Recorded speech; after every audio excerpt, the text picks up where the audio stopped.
or a Coddle and somebody else in GH, you know, he spams out the wave, they get the side pull off, and then if that doesn't end up working out and they're under too much pressure, he can head off to that offlane camp and get like a triple stack going, and then suddenly you have this massive injection of gold. So I think that getting heroes for IG that can either come and contest that stacks if that's going on or shut it down entirely is going to be a priority. Yeah, I mean, when Lacoste brought up before the fact that these Chinese teams have been running the 4-position Sand King with this unbelievable Blink Dagger timing, you know, I think back to the opening series that Liquid had against Faceless. GH got his Aghanim Scepter on Coddle, and around the same time, the enemy Magnus got a Blink Dagger.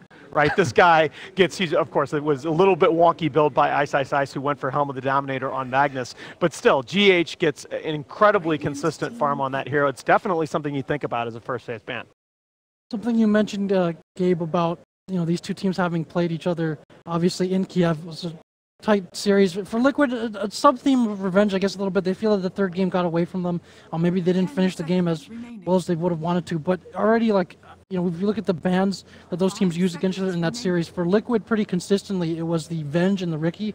The Venge 1 position is something we haven't really seen in this tournament, but was very popular in that previous meta, and so that not that direction this time. And then it was the Wisp Lycan that I believe IG banned every game against Liquid in that series too. So we're already starting to see some of the adaptations to this meta that the teams have. Wow, so we called the opening bans. Little props to Lyrical on that one, as the Keeper of the Light is taken out by IG, and of course Liquid, they don't want to deal with that XXX madness. 28-7, I believe, in his pro career on that hero, the highest win percentage of any player with 20+ pro appearances on Mag. So eat your heart out, S4. There's a new king in town, and Jakiro, one of the 2 most picked heroes of this tournament, along with the Sand King. Liquid doesn't want any of that, and they are going to go ahead and pick up the Darkseer, as well as, here's your CIS Gambit, the Darkseer Slardar Open. I want to say a few things about Jakiro. I'm surprised he was not picked in the previous patch as well, because sieging tier 3 towers was so hard. All you had to do is actually just ban out Treant if you want to play with a Jakiro and just slow siege.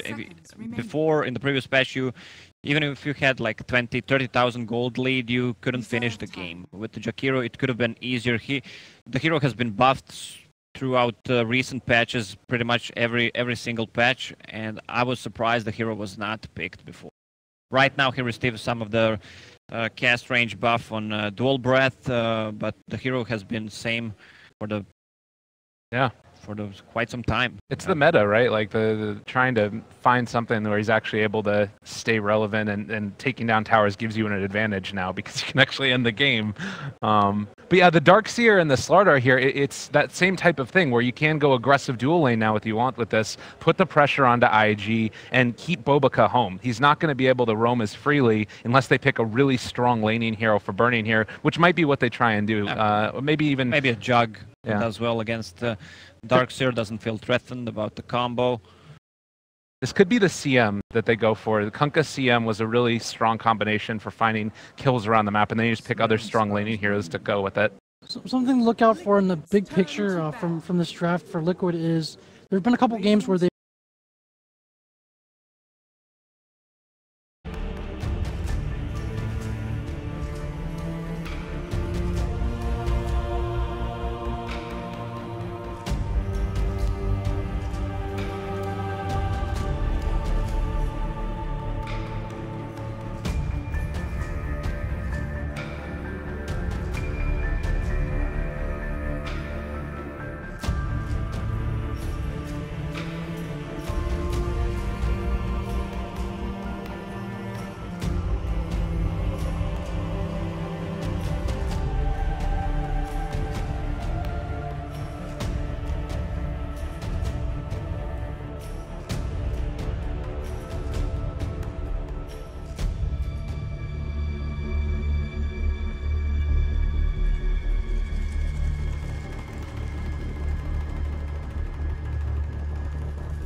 5 minutes to curtain. Okay, new guy. Thank you very much. We're know. professionals. We know when the show starts. We know time. Thank you. We can tell time. You can get me a coffee, though. How's that sound? Yeah, thanks a make lot. that too. Thank you. We'll give you an autograph later. Who the hell was that guy? No idea. Whew! The International 7. You ready for this? Ain't no problem some tools and a few strong backs can't solve. Hey, that's Meepo. You actually know the game this year. Know the game? Practically the Dota queen. Yes, finally. Whoa, whoa, whoa, whoa. Who's your favorite character? Hero, not character. Nice. And that would be Meepo of the Timbersaw Meepos. And my MMR is Platinum. Platinum. You didn't actually play the game, did you, Casey? Did you know there's an entire wiki page filled with Meepo responses? Please, just stop. What's this? A little something I've been working on. Oh. Okay. I call it Dodo Immersive Mode. Turbo tutorial set, and in just a couple of minutes, we don't have a couple of minutes, No, we okay? won't- Yeah, shut up, all right? All right, well, now you're just being a jackass. Don't ever call me a jackass. Okay, psycho. What's the big deal? Look, when I was growing up, I had these growth spurts. I was awkward, my teeth were too big, and I kind of smelled. The kids would call me Donkey Boy and then Jackass, and sometimes they would just call me Jake-ass. Even my grandfather, my sweet Pep-Pep, even he called me Jackass. Hey, it's not funny. They followed me around for years. I'm sorry. I had no idea. It's fine. Let's just play. Okay. Woohoo! Yeah! Let's kick some ass, Jake-ass! All right. Dude! Interaction smacks. Ow! Oh, it's like I'm fighting a skeleton.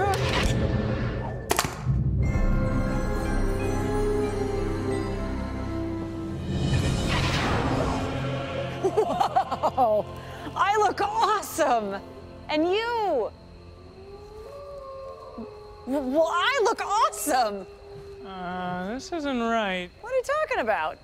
I think we might actually be in the game. Yeah, it's immersive. No. Casey, we are in the game. We could be stuck in here forever. What? No, we have to be on stage in like a minute. Hey, princess, there's gotta be a way to get back. Oh, you found me. Welcome to the secret shop. What's he doing here? Shh, maybe he can help us. I can grant you the might to overpower any foe.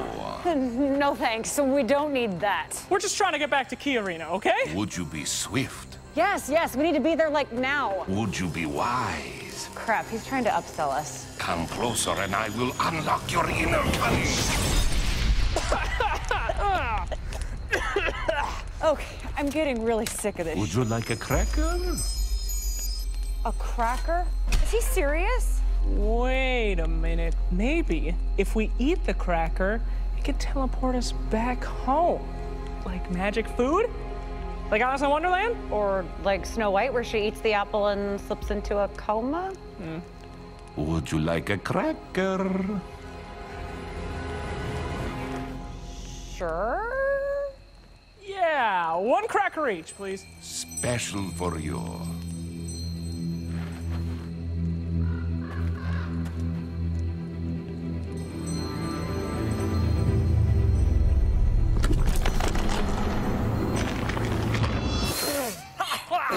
Wow. I'm pretty sure those are just regular crackers. So stale. My career is over. Look at me. We can't just give up. I thought you knew your way around this place. No, I should have been Omni Knight! Often I am asked, what does a hero truly need? Shut up! I know my way around when I'm playing the game, not when you get me trapped inside of it. Oh, so this is all my fault? If you had just done your homework just a little bit, just for once in your career, we wouldn't be here. If you hadn't forced me to play your stupid tutorial. Okay, this is not on me. Oh, it absolutely is. You... Don't you say it. Jackass. Excellent choice.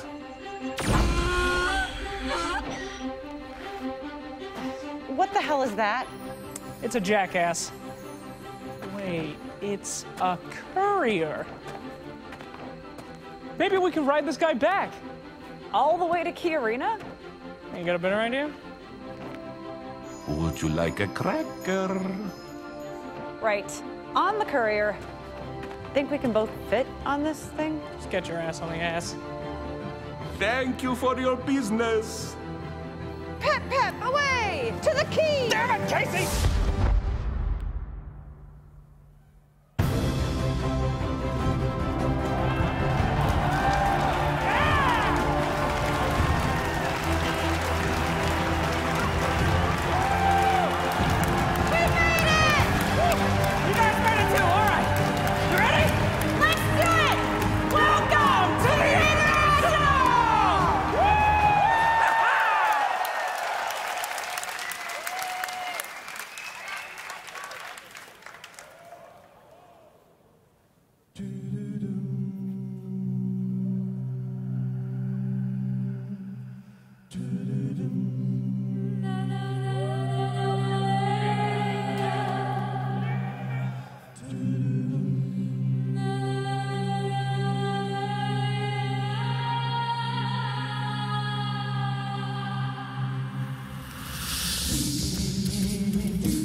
For the better part of a decade, the International has invited the world's finest Dota teams to wage battle for the Aegis of Champions and the largest prize pools in all of esports.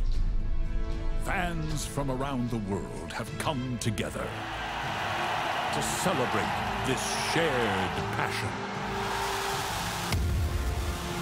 Live at the tournament and in gatherings across the globe.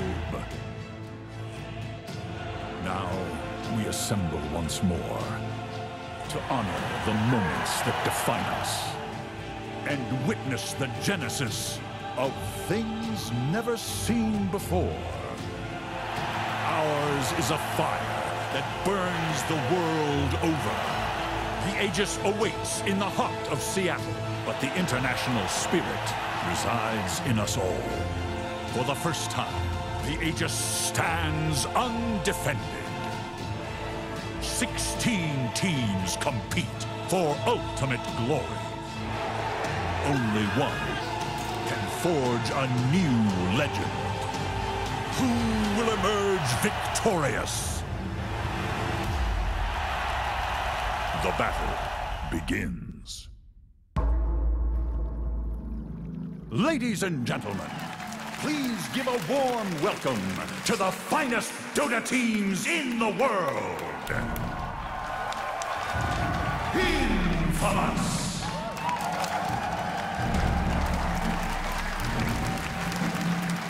IG Vitality! Team Liquid!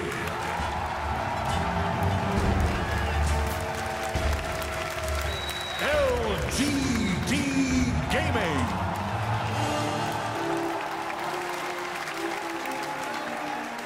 Digital Chaos!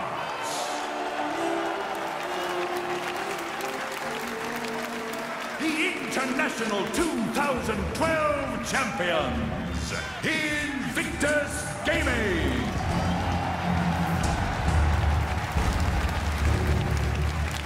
Virtus Pro.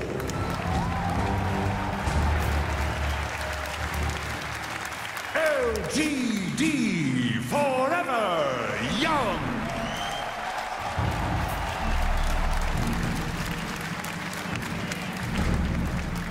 The Shanghai Major Champions, Team Secret.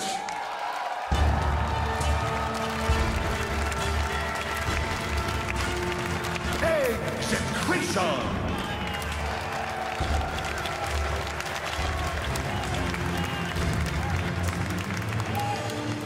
The International 2015 champions, Evil Geniuses.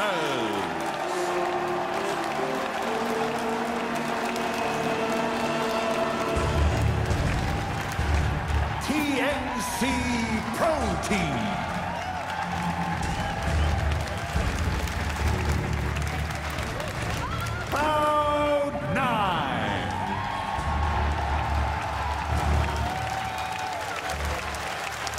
Team Empire.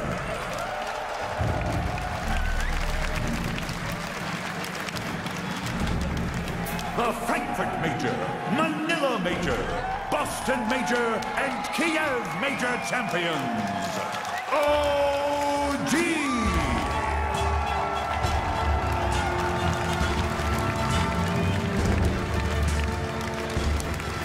International 2014 champions, Newbee.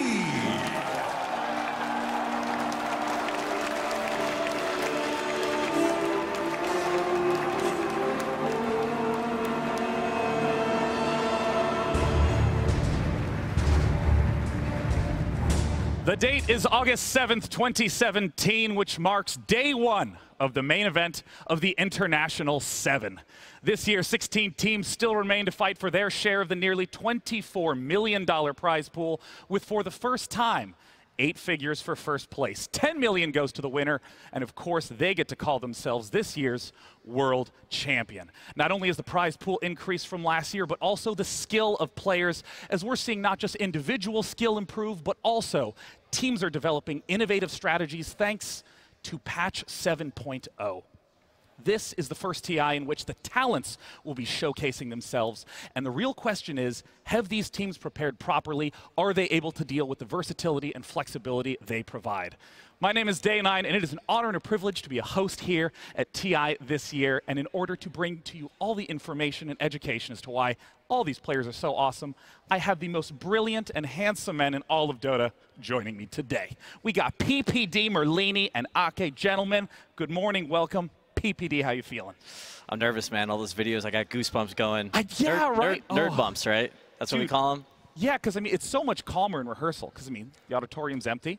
No one's here yet. You don't hear the roar of the crowd. We're currently just outside of the main arena, and you can even feel everyone from inside here. It's the only event of the year you get butterflies in your stomach for. Yeah, right? For sure. Okay, how many years have you been here at TI? This is the 5th time that I'm here, but this year I'm not playing, so it's going to be fun. So, dude, I got to ask, as someone who's played in TI and as someone who's now here, what is the big difference between playing at a regular event, playing online, versus showing up to this stage? I mean, TI is everything for every player, I think. It doesn't really matter if you've been winning tournaments or even majors. You want to win a TI, so everyone is going to bring their best here. What are the big hurdles in terms of overcoming as a player? Do you have to like develop a ritual in order to focus? Does it feel still like you can get in the zone and play your usual game? I think everyone has their own thing, how they want to prepare for the tournament. I don't know. I don't really do anything special. I'm just quite calm before the games. I'm actually more like nervous to be here than playing, which is kind of weird in a way. Yeah, it's scary, but, man. If you mess up here, they're going to make a Twitch clip, man. You're going to be on the front page of Reddit. That's going to be fun, though. Yeah, it's great. PPD, I mean, we were coming here yesterday, and you were talking about the significance of this, just all the emotions around this event. Talk to me a little bit about that now. Having some experience on both sides now has really helped me realize the gravity of this event and what it means for not only the players but everybody involved, and it's an exciting time. I'm very anxious, definitely more anxious to be here casting or working on the desk than I was playing for sure. But Merlini, you're a veteran of the desk, man. You've been gotten to follow these teams all year round. What's it been like leading up to this event? Well, we always wait for this. This is our Christmas of every year. Back before I was an analyst, I actually took days off for this event, but not for Christmas. So it's just your time to hang out with all your Dota friends and watch some good old Dota. Yeah, I got to say, because I've watched every single TI since TI2. I was at TI2. I was at TI5. I got to see the Echo Slam live. Oh, my God. I got to hear Toby's voice crack in the auditorium, and it's a real honor to be here once again because these players are so good. Oh, my God. The group stage matches were insane. I mean, what were some of the highlights for you in terms of the group stage, Peter? I think just watching LFY, kind of like that, like the one Chinese team that stands above the rest. All of China has done really, really good here. Yeah. But LFY, I don't know, man. They're hard to say they might not be the champions. My highlight was a 120-minute game. 1 hour defense versus Mega Creeps. You were casting, right? Yeah, I was casting it. I was like, I don't know who's gonna end. I didn't know who was gonna win until like the last 30 seconds of the game. It was crazy. Yeah, and it was very intense for a lot of times during that 120-minute period. It wasn't just literally sitting in base with no action. I mean, there was a lot of attempts to get to Roshan, a lot of big buybacks, a lot of close, tense battles. What about you, Aki? What were some of the highlights from the group stage? For me, it's not a highlight. It's more that I'm surprised that OG didn't get to the upper bracket. Coming into this tournament, winning 2 majors, everyone is going to think that they're going to do like super well here. And the thing is, they didn't do good. They went 9-7, I think, in the group stage, but it just wasn't enough. The thing is, almost a heartbreak about that 9-7 result is that the 2 teams that were above them were 10-6. So if they had just won 1 single match, they would be in the upper bracket. And in fact, today we are going to be doing 2 upper bracket matches, 2 upper bracket best of 3s, followed by 4 lower bracket matches that are best of 1s and elimination matches. So literally that one game is the difference between getting the chance to play a best of 3 versus having to play a best of 1 in elimination mode. And no one really wants to play a best of 1 here at TI. You really want to have a best of 3 to be able to show everything you've got. So I've only ever had to play 1 best of 1 at a Val event, and it ended very, very poorly. Is that a humble brag? Like EG was so used to being in the winners bracket usually at I get the privilege of playing from the winners bracket because I show up on the group stage, but fortunately, that's not always the case. Sometimes you got to gut out that best. But let's zoom into that best of 1 and the agony of it. Hit me with that. Well, I thought we were going to win, and then, I don't know, I'm sure we all made mistakes, some more than others. But, yeah, you realize you're going home with last place, and you kind of wasted your time here. Brutal. Well, I mean, everybody's getting paid, so it's a fun event to be at, but we're going to see some hearts break today. Yeah, I mean, every single day will showcase elimination matches. And, of course, we're very excited for the winners bracket matches coming up. It's going to be Liquid versus IG. And, of course, another pair of blue teams playing Newbee versus Evil Geniuses. And there's a lot of crowd favorites here, a lot of TI championships and major wins among them. So super excited for those matches. Is there a highlight match that you guys have in store today? For me, it's the first match. I think Liquid played super well during the group stage, and I didn't actually think they're going to play that well. So I'm really excited to see how they're going to perform here at the stage as well. One of the things that I'm particularly excited for is that we have some of the best hosts and cosplayers in the world here. And rarely is it seen people who can do both. Also here at the event, we got Casey and Action Slacks. How are you guys doing? Hello! What's up, bro? Is that a real donkey?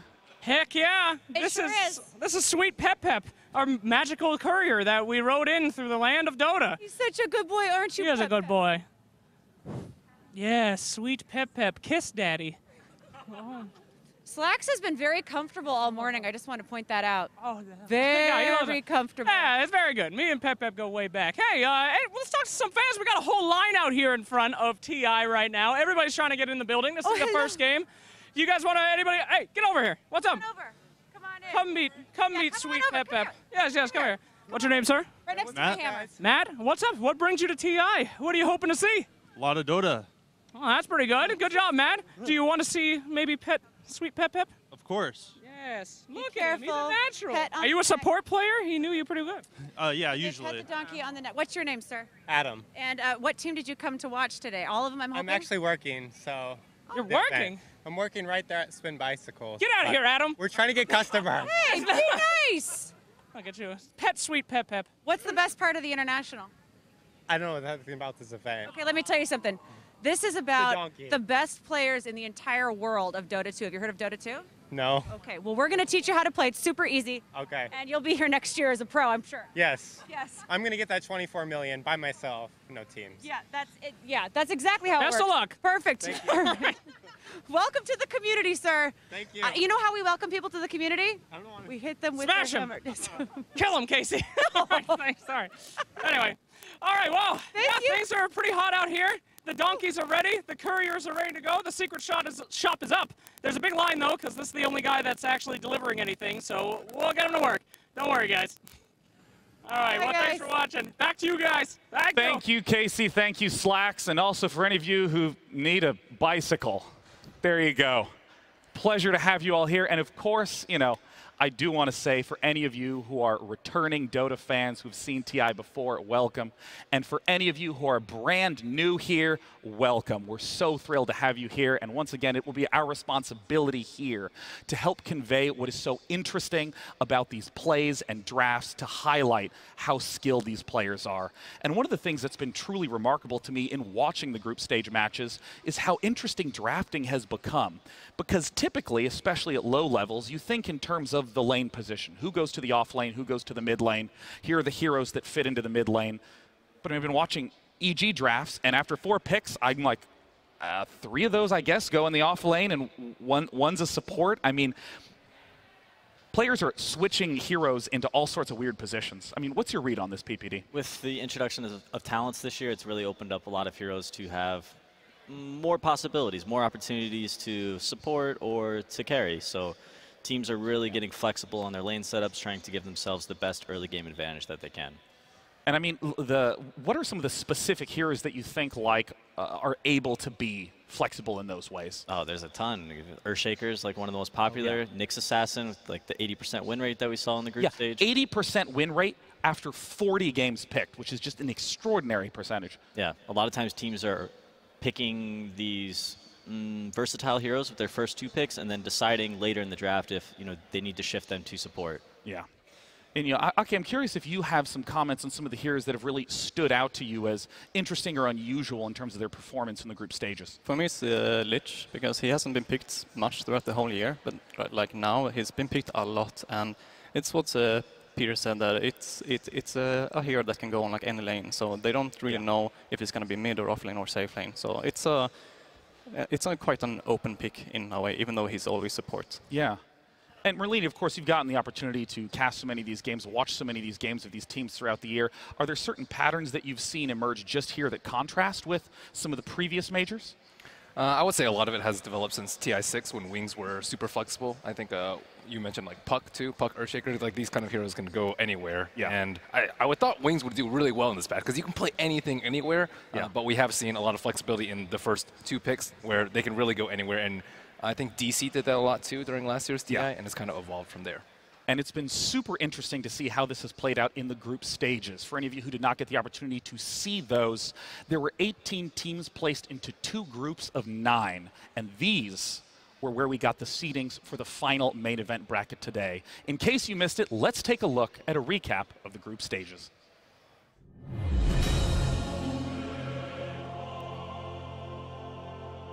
It is time to begin the international. Look for the hole. He's got to find the opening. That's 3. Universe, you monster! How could you? Oh my God! Oh no! No way! Fuck. He's alive. And up against her. Jesus Christ! What was that crit? Resolution just explodes. The Queen of Pain. Oh, the Bristle is still freaking alive. Winter. How does he do this? Where's the Aegis? No one's picked it up. They can't find it. Where's the Aegis? It's stuck. Where the hell's the Aegis? We've only had 3 Mega Creeps come back in the history of TI, and there's been 2 in 1 day. This anti-mage, if they can kill him off here, this would be so tremendous. But as you look at the damage, Sakata blows him up to hell. IGV, after 128 minutes, GG is called. FN's had enough. TNC are winning this fight. He's down! The throne, Winter. That's GG. What a day, Parker. What a day.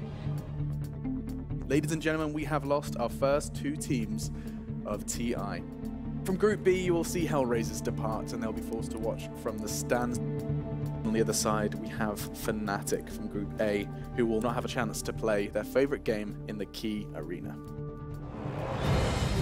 The Shadow Blaze there, oh, the ward trap! Kuroki holds back the Sven, jump forward from GH. They got Broodmother, dragging Matomum back inside the basement, right on top of Yapsor. Matomum will just eat everybody alive. And Liquid will win the series 2-0. Liquid are going to be top of the table in their group. LGD, Evil Geniuses, and TNC all are going to be in that upper bracket, and that scary lower bracket, that fate has been sealed for OG. Monet not brought down the Chain Frost. All of VP crumbling around them. The Fissure again! Ah, boo, are you kidding me? Makes it 3, they might get 4. LFY just playing with their food here. Whew. This team's good. They are really, really good. In Group B, LFY, Newbee, IG, and Virtus Pro will be in the upper bracket. As the main event kicks off, we'll get closer to finding a champion.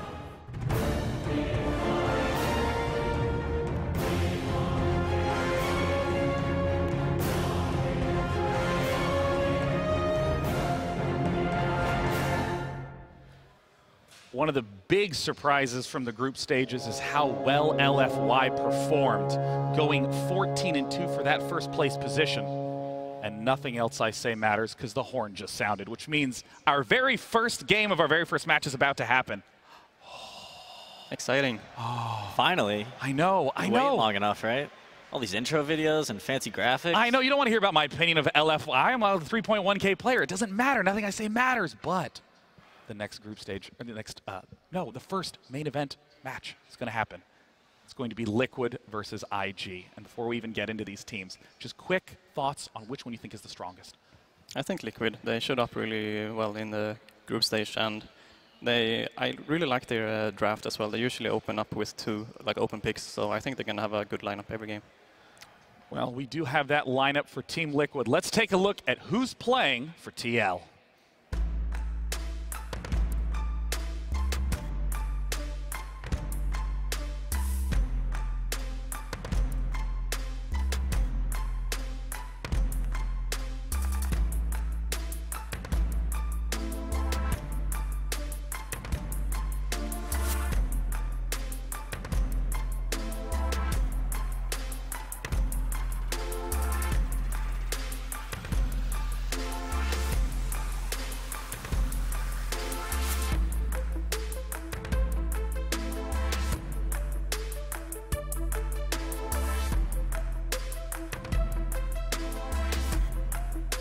A legendary lineup for Team Liquid. Merlini, who's the player to watch on TL? I think GH. He's actually, I think, simply the best support right now. He is amazing.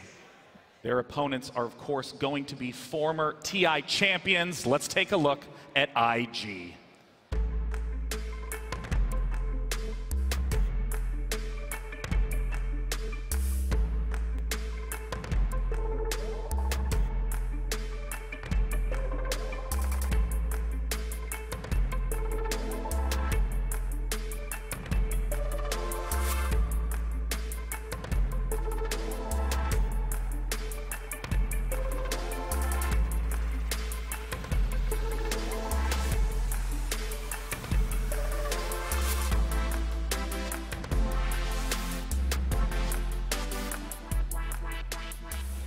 Peter, same question for you. Who's the key player to watch for on Invictus Gaming? I think most people would probably say Burning, but I would actually probably go with Baboka. I think he's this new age China player who's just fantastic and really, really fun to watch. Yeah. And you know, before we even hopped up here, you were talking about the differences in play style between a lot of the Western and Eastern teams.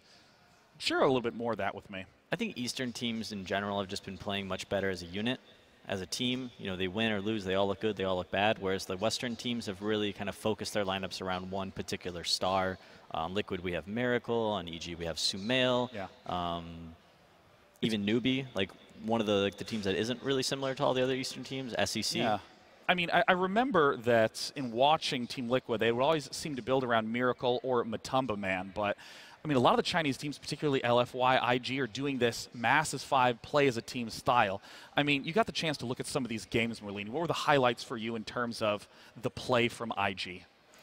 The play from IG, yeah, Similar to what you guys mentioned, I have to ask something about the drafting, though, because I think it's really important for both of these teams. Do you think Q is still like top tier in your book as the top drafter? I think you mentioned that he was one of the few drafters that you still respected. This main event will be very telling for that. IG isn't one of my favorites in this tournament. I think that they did a great job kind of squeezing out of that Group B group stage, but I don't know how strong I think Group A was probably a little bit stronger than Group B. And I'm also curious in terms of the specific heroes we've been seeing. There's a few all-star heroes. Nyx Assassin currently has been picked in 40 games with a win rate of 80%. Aka, you also mentioned Lich. Who are some of the other big key heroes that you're seeing influence the drafting phase? I mean, just for Liquid, I think it's important that they can pick Brood. It's like a 5th pick, so it's just very like open for them if they want to go with that. And then they actually swap. So Matumbaman is playing mid for them. Yeah. And so they really like to switch those like mid and safe a bit, and it's not many teams that are like doing that. And I mean, Broodmother in mid, it was amazing to see how Broodmother wrecked in lane. I mean, Matumba Man just stomped over Sumail relatively quickly. I mean, is this just an underrepresented pick? Do you think this is an unusual 5th pick that can only counter specific lineups? I think it's a hero that people were really coming onto right before the International, and they weren't exactly sure how strong it would be, but Liquid has kind of brought it to its full potential.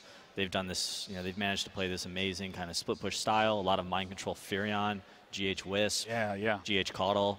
The thing about Brood is like your stomach always sinks as soon as you see a Brood pick. You're like, oh god, there's a Brood one. Even if you have good heroes versus it, they think it's so good, and they're going to pick it, and you're just like, I'm not sure if we're ready for that. It's the obnoxious combination of invisibility, evasion, regen, and also a lot of early game damage that is just making mid lane a nightmare against Matumba Man. I'm curious, though, what you think are some of the perhaps undervalued or underrepresented picks. Ake, once again. I think Chen hasn't been picked once, right? And it's got a little play. And Ench hasn't been picked that much either. But I think like Chen is quite hard to get into the game to work, but Ench could for sure work more than she's been picked, I think. Yeah, Enchantress has been picked several times this tournament. It has just seemed really great for executing successful ganks. I also want to ask a little bit about this style that the Chinese teams have brought about having 5 players join together, about having a lot of the cores in mid rotate to push down objectives early. Talk me through a little bit of the strengths and weaknesses of this style of play. Well, it's just a different kind of setup. You're focused on objectives. You're focused on making the map bigger for yourselves and smaller for your opponents.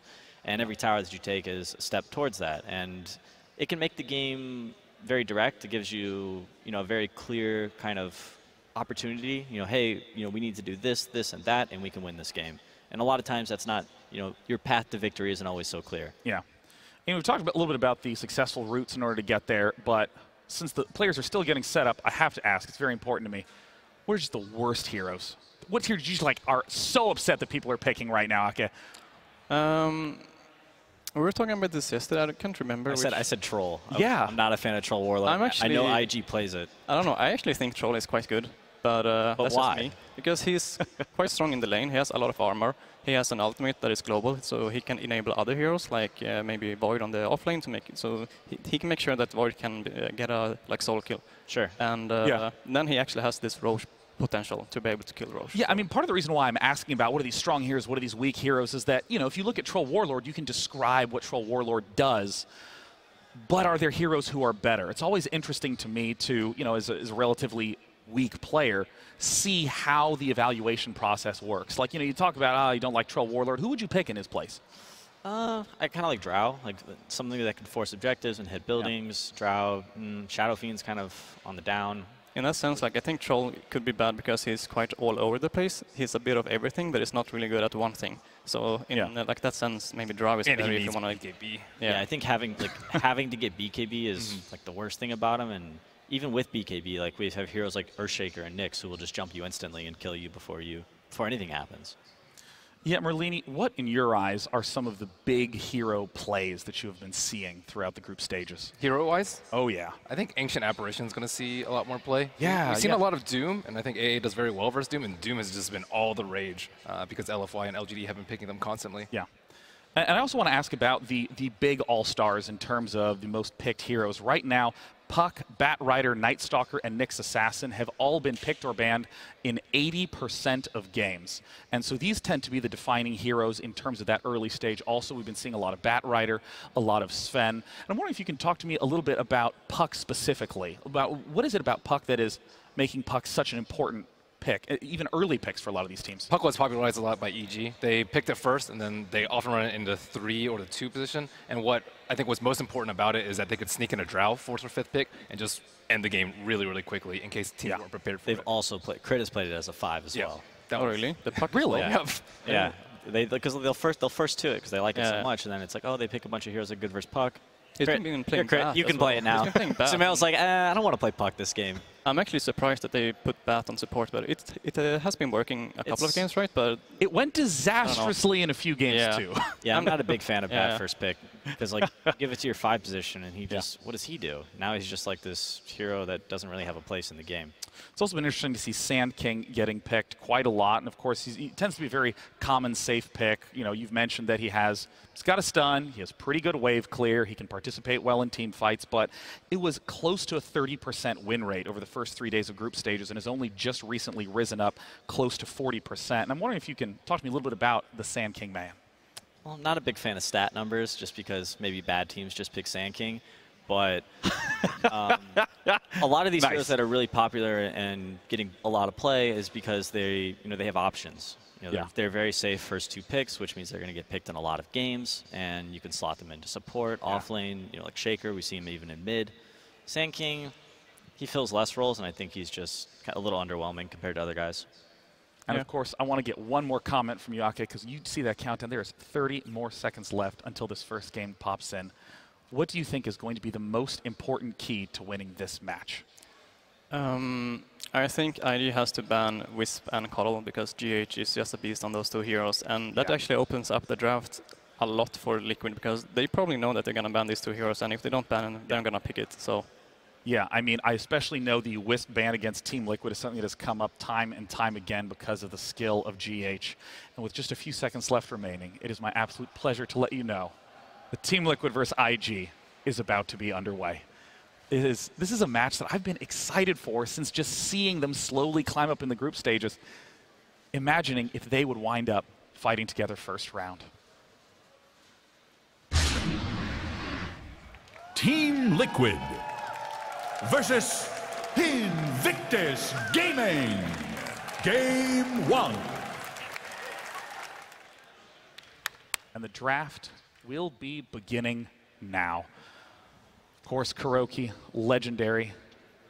Q, legendary. Who has the edge? Merlini, who's going to have the edge in the draft? I think Kuro has the edge in the draft because of GH's support pool and how they have to ban it out. I think Kuro's got a better team around him. I think he's got better options. Makes drafting a little bit easier. Makes you look a little smarter than you actually are. Yeah. That being said, Kuroki's had some disappointing TIs in recent years, so who's to say? I think this could be the year that he's actually going to get his top placement. Maybe not win the whole event, but... It looks like it. And starting in the winner bracket is definitely a good place to begin. It's a very good start for sure. And they got to pick their opponents, and I think they, getting IG in the winner bracket to guarantee like a top 6 placement, right?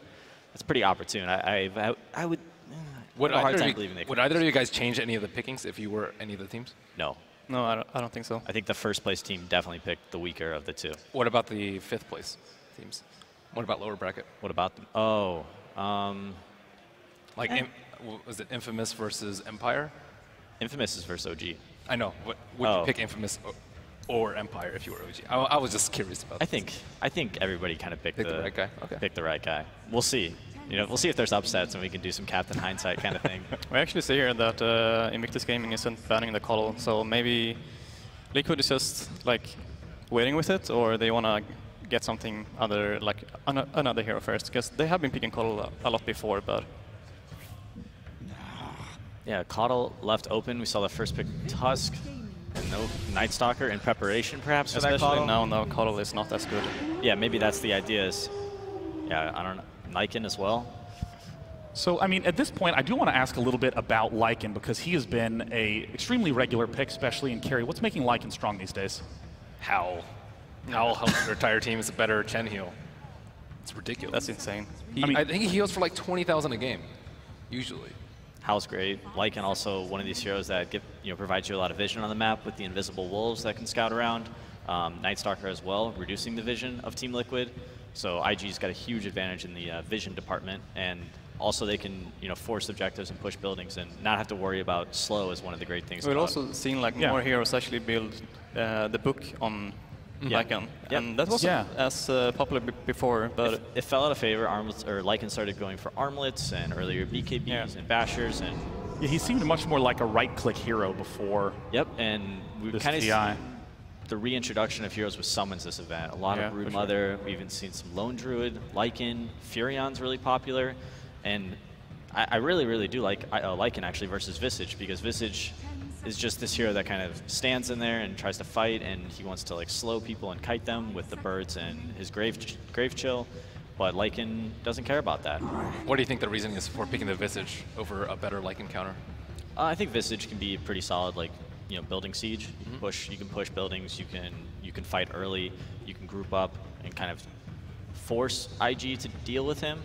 Femniris is also quite okay to actually stop the Lycan when he's coming in with his summons as well. You can protect yourself or your teammates with a couple of bird drops. And once you have like 3, then you're wasting a lot of that Lycan form. Yeah, exactly. So, I mean, at this point, I do want to ask about the Tusk first pick from Team Liquid. Is this just going to be a well-rounded, safe first pick because of his ability to roam and support various lanes? Is this just he's an all-around solid pick at this point? I think it's just I think it's a comfort pick for, I would say, KuroKy, right? It's KuroKy. And it's a hero that's very neutral. It doesn't, he doesn't tell a lot. And with the first pick, they wanted to keep their draft pretty open, which is why I would think they would go for it. It's the hero that they usually always pick when they pick Wisp as well. So KuroKy is very, like, he's been playing it a lot. I love the fact that we are seeing Broodmother banned 3rd from Invictus Gaming, just absolutely does not want to let Matumba Man have that option. Yep. I'm also interested by this Monkey King ban from Team Liquid first as well, given that Monkey King has not really shown up too much. That's the Baboka special. That's his hero. He invented that hero. He arguably put OG in the lower bracket with that hero. So at this point, how would you describe just the qualities of these teams in terms of their first 2 picks? I mean, tell me a little bit about TL. Team Liquid, pretty solid starter. I'm a little bit surprised by the early Visage. I wouldn't have guessed that out of them. I thought with Wisp and I guess Caudle was still in the pool, but Night Stalker being there really deters that pick. I would think they would go for the Shadow Shaman, but really, really bad against Lycan throughout the game. So this, they're just adapting to what IG is doing, and I think they're making some good decisions so far. Yeah, Batrider has been a super common pick throughout the entire group stage. Often picked first or second. Oh, Bristleback, interesting. The thing that I just like doing here is that they're gonna have the wolves to scout people, and they have Bat to be able to catch them when they find them, and NS can also reduce the vision from the enemy team with his ultimate. So they're gonna have a lot of vision advantage on IG. Yeah, I mean, having 3 excellent vision heroes is going to help in terms of all sorts of positioning. The Bristleback pick is very interesting to me. I mean, just in terms of statistics, which again, I know we distrust PPD. Don't you bring up stats around me. Here it comes. Here's a stat. Lowest win rate of all heroes in 5K and up games. Yeah, but how has Team Liquid been doing with them? Team Liquid is not one of the lowest win rate teams at TI, Peter. Ah, well, there we have it. There you go. Stats don't lie. I think Bristleback is... Oh, sorry, you can go ahead. Oh, I just think he's a great tool for Team Liquid to group up and really just kind of force objectives and not have to worry about the vision disadvantage that they're definitely going to be at. IG won't really want to jump in and grab the Bristleback if the team is behind them. Then it's a very good... Yeah, they can send Bristle in, and they can kind of hide behind them and wait for IG to initiate, and then they can look to counter-initiate. What I'm looking for from Team Liquid is how are they going to deal with this lasso? Arguably, every fight is going to begin with IG's Batrider blinking in and grabbing somebody.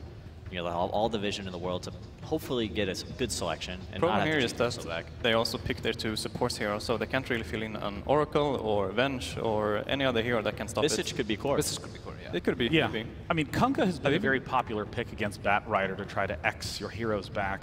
Yeah. I don't know. Like, what other heroes has GH played? Besides Wisp, Caudle, and Shaker. Shaker. I think he's played maybe Night Stalker a little bit. I'm trying to think. I'm not sure. Sand King? Yeah. I don't know if I like any of these heroes for him, though. maybe Does IG's in a Matumbaman good play spot right Visage now. though? Have you seen Matumbaman play Visage? I don't. He has played in pubs a lot. Yeah, I So would I know. imagine so. A lot of one positions came here ready to play Visage. Yeah. Because EG is the team that I've been seeing him, like picking him the most on position 1. We got AA here. I actually really like it. They're lacking in control a bit, but whoever back grabs, you know, they're arguably not going to be able to save him anymore. Maybe does GH play Oracle? Does he play Tusk? I bet he plays Oracle. Yes. Oracle ultimate, nice ability to save whoever winds up being lassoed. Not my favorite hero versus Lycan, but it can work. So at this point, Invictus very much so is in need of a strong mid laner, unless they're going to do something unbelievably kooky with this lineup.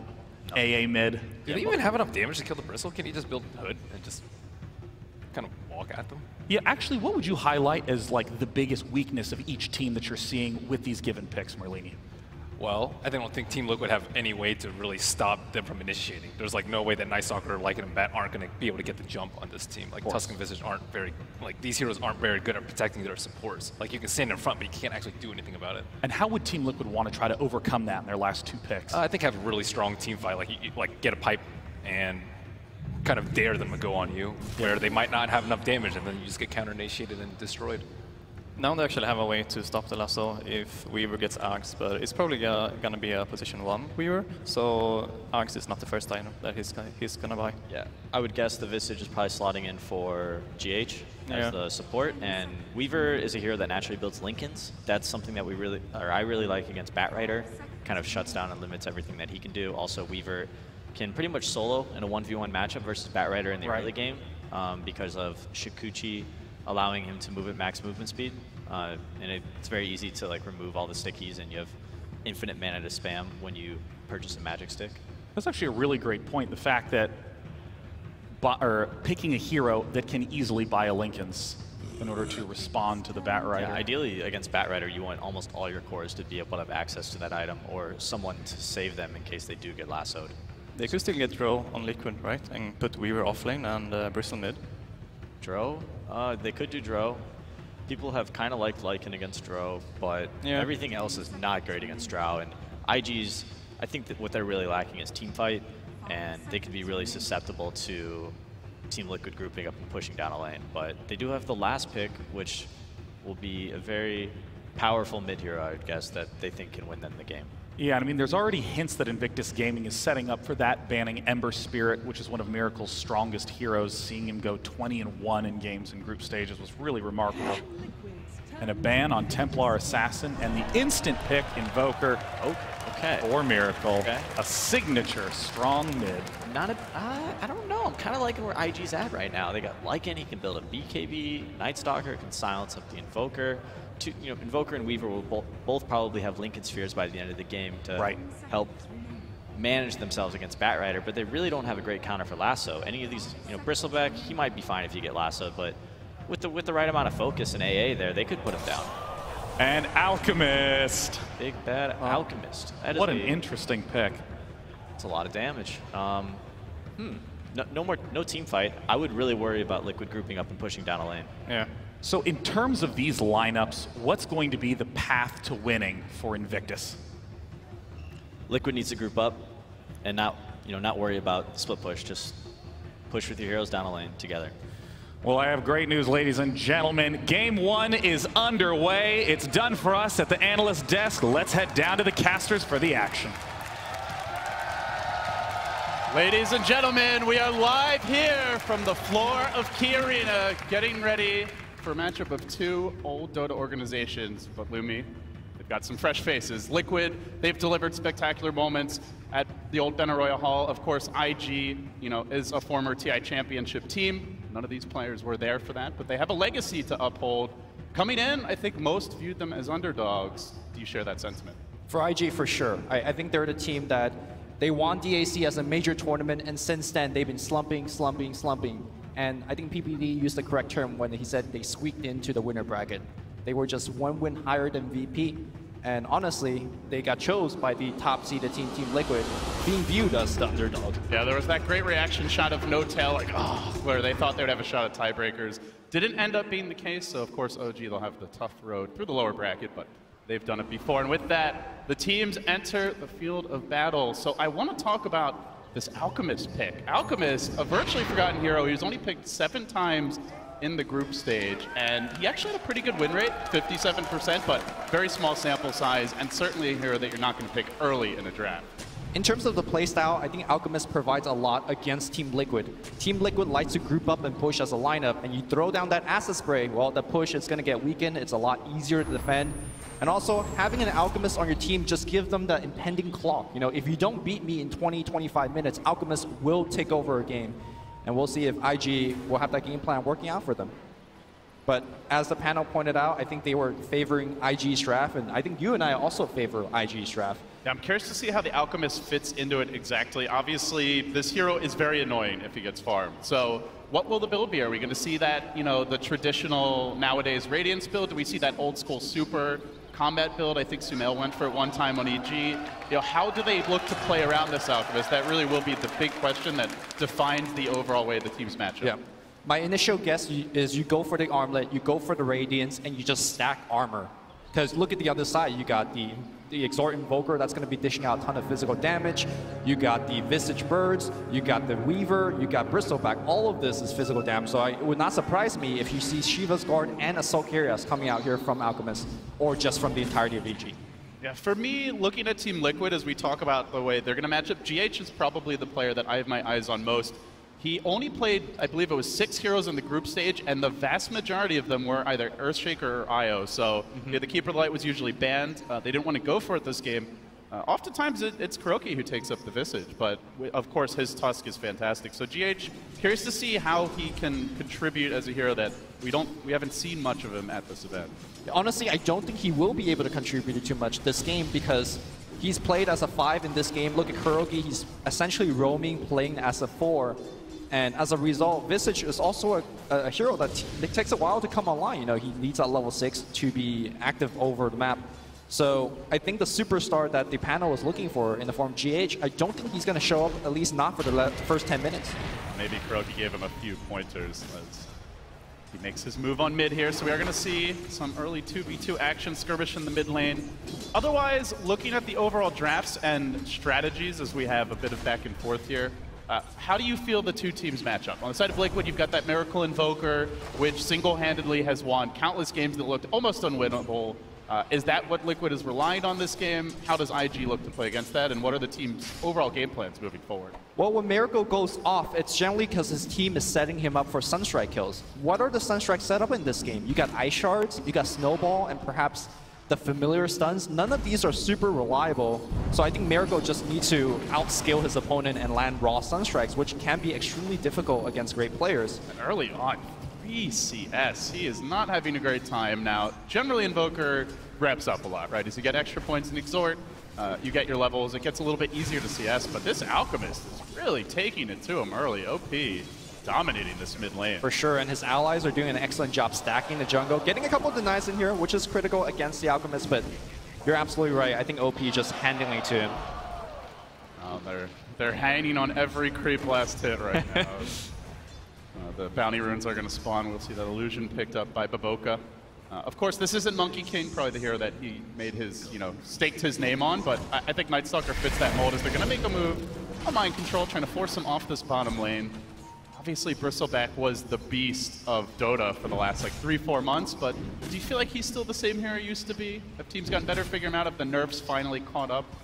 I think so, and also IG is very well equipped to deal with it. They have a little bit of minus armor in the form of Acid Spray. They got that Ice Blast. If you land it on the Bristleback, it does make him taking down much easier, because during a team fight, he generally has a ton of regen, and Ice Blast says no to all of that. Early days here, but IG off to a good start. So I see Miracle starting to get back in the game as bottom lane, the action heating up. Mind control slowed down, not quite enough for the cold feet to take. He was almost there. He sticks around, he's ready up. He wants the solo kill, but not gonna happen. Q scores a crucial first blood for IG. And that is the game of Bristleback, right? You have an IO there, you have a healer like a Dazzle, all of a sudden you probably get 2 kills instead of dying. Now, I do want to mention, because this is somewhat of a kind of an unstandard build for Bristleback. Whenever Liquid plays Bristleback in an off lane, he loves to go Soul Ring into mech. not often that you see mech being purchased on Bristleback. And the reason that Team Liquid likes to do this, they like to group up in 10-15 minutes and start pushing and applying pressure. But again, I think IG's lineup is well equipped to deal with that. They got the Acid Spray to slow down the push, and they got the Ice Blast. You know, if you want to buy that mech, sure, a single Ice Blast will ruin your team fight. So I'm looking for Mind Control to get that mech, and perhaps it won't be as effective as usual. Yeah, of course, we have been keeping an eye on the stacks here, as there's quite a few heroes that can take advantage. The Alchemist, the Bristleback, potentially Bat Rider. Lots of flash farmers in this game as XXS continues to apply pressure top. Traditionally, Weaver, one of the stronger laners to try and deal with the Bat Rider, and he's going to make his move. Matumba Man going in deep for a potential solo kill as the Swarm takes him down. That minus armor is substantial. He's low, sticking up, but right into the clutches of GH. Liquid looking to strike back here. Sakuchi, and they will get the kill. A long committed chase does the trick, but at the same time, IG able to grab a kill of their own bottom. They take down Mind Control again, and one thing I wanted to mention, Newbee, is it's not even nighttime yet, and IG are already winning the lanes. Now, ideally, is the time where Baboka can really shine. You know, both carries getting a kill or helping the team to get a kill, but Burning didn't have to leave the lane, you know. Matumba Man chased like halfway across the map for that kill. Burning's like, yeah, I'm right back to the CS. So slight lead for me, for IG here as well. Again, I feel like I'm painting this story where IG is, you know, doing super well, and they are, but you gotta keep in mind they are coming in here as the underdog. And this is really surprising to me that they're able to do this against one of the top teams at this TI. Well, Miracle has caught up very nicely here. Now down only 6 CS. It's not the stomp that it was at the start of the lanes, and not really being pressured during this nighttime. Baboka, critical to see where he chooses to invest his time and resources, and it will be on bottom for now. Moving on to Kuro. Mind Control there to shard him in. Good trap, but flap, fly away. He is out. Batman with the easy escapes. Still though, Liquid not giving up kills, and that is good news for them. It's always darkest before the dawn. I guess for IG, Lumi, aside from this Night Stalker, anything else that you think is gonna... Oh, they're finding openings here. Bottom lane, Kuro getting picked off. Went a bit too far and does punish. But the Night Stalker, really the playmaker for now, right? Because you've got an Alchemid who needs to farm. The Bat Rider who has gotten his levels okay top lane, but is not really farming a whole lot. So the Blink Dagger or the drums, that initiation tool will be slow. Thus, they're super reliant on Baboka having this kind of start to be in the lead early. Yeah, and I think they're okay with that. If you look at IG's lineup, to me, they look like Team TSA. Like, look at how much vision they have. They got the night vision, they got the Bat Rider vision, and of course, the Wolves will be coming out to just scout everywhere. To me, this is one team with like global satellites, night optics, and then Mind Control is playing blind on this bottom lane. Double damage room, Baboka chewing through him. Those spines don't phase him. Cold Feet not going to set in. The Quills are stacking up, but the DD rune gets the job done as Baboka continues to rampage through Liquid. This goes back to that IO ban where the Bristle just feels like a completely different hero if GH is able to back him up. Not something a Visage can really do. Not at this stage of the game anyway. A large part of Kuro's ineffectiveness in this game is also due to the fact that there are a couple of heroes that could just get out of Ice Shards. We saw Night Stalker just flying over it. Guess what? Bat Rider can do exactly the same. So I feel like Kuro is feeling a bit stranded at the moment. He wants to poke in these lanes, but it's just hard. I think the easiest lane for him to kill was OP's mid lane, Alchemist, but now that he's got level 7, as well as a Helm of Iron Will, I think that kill is also not going to be likely. What is this level 2 Kuro Tusk going to contribute in the mid game? I'm not sure. Yeah, historically when we've seen Kuro on the Tusk, he often finds those early kills, but watch out mid lane, Miracle. Baboka's got your number, trying to slow him down with the Cold Feet coming in. They'll TP it, but it's a measly Visage. What can he do here? GH down. Or sorry, Miracle down. GH trying to respond with Matumba Man joining the fray. Chases on with Sakuchi. But Baboka's away to safety. They force out multiple TPs and still easily gets away. And oh, by the way, top lane, XXS getting some free space now. Hits level 6, can cut this wave. Precious farm time wasted here for Team Liquid. From bad to worse. Yeah, Matumba Man forced to TP mid to hopefully get a kill for the team. Unable to get it. Like you mentioned, XSS getting the freedom to catch up on the farm. I'm not going to lie, LD. Oh, so we have a row in. Big roll onto Q. They want to catch him out here. The shards come through. The Sunstrike will connect with the Cold Snap. Miracle. Magic wand. He turns around. All right. Just a quick 360. It will take him down in the end. Good catch on the Ancient Apparition. Alchemist in the jungle gives up the lane to the AA, and good critical pickoff to prevent that level 6. Meanwhile, simultaneously, we see Matumba Man chasing down. Liquid showing some sign of hope here. And you notice when they made that move, right as it hits daytime, they're already ganking mid. They're looking to pressure the Weaver with the Weaver. So this is the time for Liquid to get aggressive. One thing I do want to point out, Lumi, they have not stacked really much at all for this Bristleback. No ancient stacks as of yet. So Mind Control off to a rough start, only 2k net worth, and won't have an easy comeback. He's going to need to skirmish more than just be able to freely farm stacks to get back in this game. I think when you're losing this hard in the early game against an Alchemist, there is a danger point where you stack and Alchemist just waltz into your jungle. Kuro just went for one, actually missed it. The Ancient Prowler Shaman not cooperating. He also didn't quite aggro the creeps the first time. So perhaps they've been trying to stack, just not timing it right. But the economy game suffering here for Liquid. Normally one of their strongest attributes as a team. So LD, I gotta get your opinion on this. On the bottom lane, we see Burning queuing up for the Necro 3s. As the panel mentioned, one of the standard build is going for that Mask of Madness armlet build just to get in the physical right-click damage. How do you feel about him kind of adjusting from that and going for the more traditional Necrobook build? They're so physical damage focused, right? You've got a Visage, they're likely building a Medallion, GH already has it in the quick buy, the Swarm, throw a Blightstone in there, the Invoker right-clicks and Goo. Like, you don't want to have minus armor, and you also don't really want to run into this team without a BKB. So I like the Necrobook pickup a lot. It allows him to keep his hero a bit safer and still apply pressure as Liquid move in. They want to go on this bottom lane. They're going to commit forward onto Q, catching out the Ancient Apparition. One more attack scores the kill.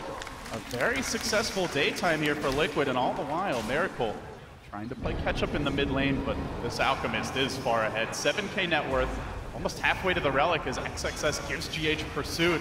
Diving deep behind this top tower. There will be a rotation from Kuro, but in addition to that, the Big Bad Wolf is coming in hot and heavy. He wants GH, looking to munch him up. Snowball keeps him alive. Miracle joins the fray. Burning could do naught but watch and now commit to the familiar summon. Jukes away. So far, not too shabby for Liquid. Uh-oh, this Wolf is somewhat confused. He's where'd I go? Just runs around the corner, still maintaining that really high movements. And they can pressure bottom because this Lycan left the lane. Will there even be a rotation? Still, they're going to just get a tower here. No level 6 for Bavoka. Doesn't have the point in darkness just yet. And with that, tier 1 down. First blood as far as the towers go is actually Liquid's, opening up the map for a team that sorely needs it. And with that, still keeping this game pretty close. A very strong recovery for Team Liquid, at least handling some of the other heroes. But I think the biggest hero that isn't really tracked up right now is the Alchemist. 108 CS in 10 or 11 minutes rather. The birds, save the birds. All right, but this Alchemist, back to the main point, is once he gets Radiance and he's just gonna farm up the map, I don't think Team Liquid could keep up with OP. They're not particularly good at killing the illusions once they get farmed enough, right? They don't have a Hex. I guess they have decent damage, but nobody on their team is particularly amazing at dealing with them. So those split pushing illusions could be a nuisance. As far as mobility goes, they're okay there. Great late game once the Invoker gets his farm and his points and wax the BOTs, but not there yet. Look at Burning top lane though, pressuring this tier 1 tower. It's uncontested because Liquid are on the move, trying to pressure IG in their jungle, but as it is nighttime, Bavoka able to easily dodge that gank. So IG will respond. They get this Liquid tier 1. They open up that jungle a little bit. Let's see what their next move is. Batrider Blink still about 500 gold short. Meanwhile, as you mentioned, Radiance coming soon. And with that, the Radiance and the Blink, there's going to be a big power spike for IG. Yep. Let's not forget that Q is about to hit level 6 as well, so it really combines nicely into a timing. You blink in, you lasso, you Ice Blast. Even the tankiest heroes such as Mind Control's Bristleback will just fall very, very quickly. Looks like he's working into a hood. Oh, they're aggressive, Lumi. They're already going for this tower. They're doing it at nighttime. They're doing it with a Bristle who's not particularly farmed in front. But here come the familiars. Batumba Man getting onto Q. The Swarm not going to connect. Don't know if he actually needs it. Stun number 1. Stun number 2. If there were any questions about GH's versatility, well, they're getting answered now. This tier 1 now well under siege, but Birdie continue to pressure at the tier 2 top. Kuro wants to make a move. He could be getting trapped. Nice talk on the back line in too. Looking for the flank, revs up the snowball, then tries to retreat. The shards are there, but not going to keep Burning away because he's running in. Munches up the tusk. Little snow cone for dessert. And bottom lane, XXS being pressured here. Batrider almost down. Miracle pumps the damage in, scores the kill, and the tower denied top. Still Liquid losing more and more map control, but they are responding well in terms of kills.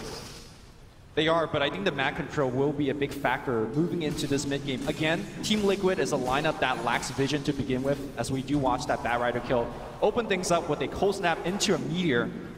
But back to the main point is that once Team Liquid, especially when they lose this mid-tier 1 tower, they are going to be absolutely blind, especially during nighttime against IG. And the analysts talked a decent amount about the vision game. I just want to emphasize it. You have, obviously, Nightstalker Bat Rider already very strong, and then you have a Lycan with the Wolves. So combine that with H Apparition, like there is absolutely no way Liquid should have the vision advantage unless they win multiple fights, get a gem. It's expensive even to invest in that. And here comes the Blink debut. They killed off the Bat, but he comes back with a vengeance on the mid lane, pushing Mind Control in, controlling him nicely. IG scored the kill. Can they transition for an objective? Lumi, they want to try straight to the pit. No hesitation from IG. Is there any way Liquid can contest this? Do they have the firepower? I mean, Matumbaman could port back to the tower, maybe throw in the swarm. They could maybe send some birds in, but IG's just doing it way too quickly.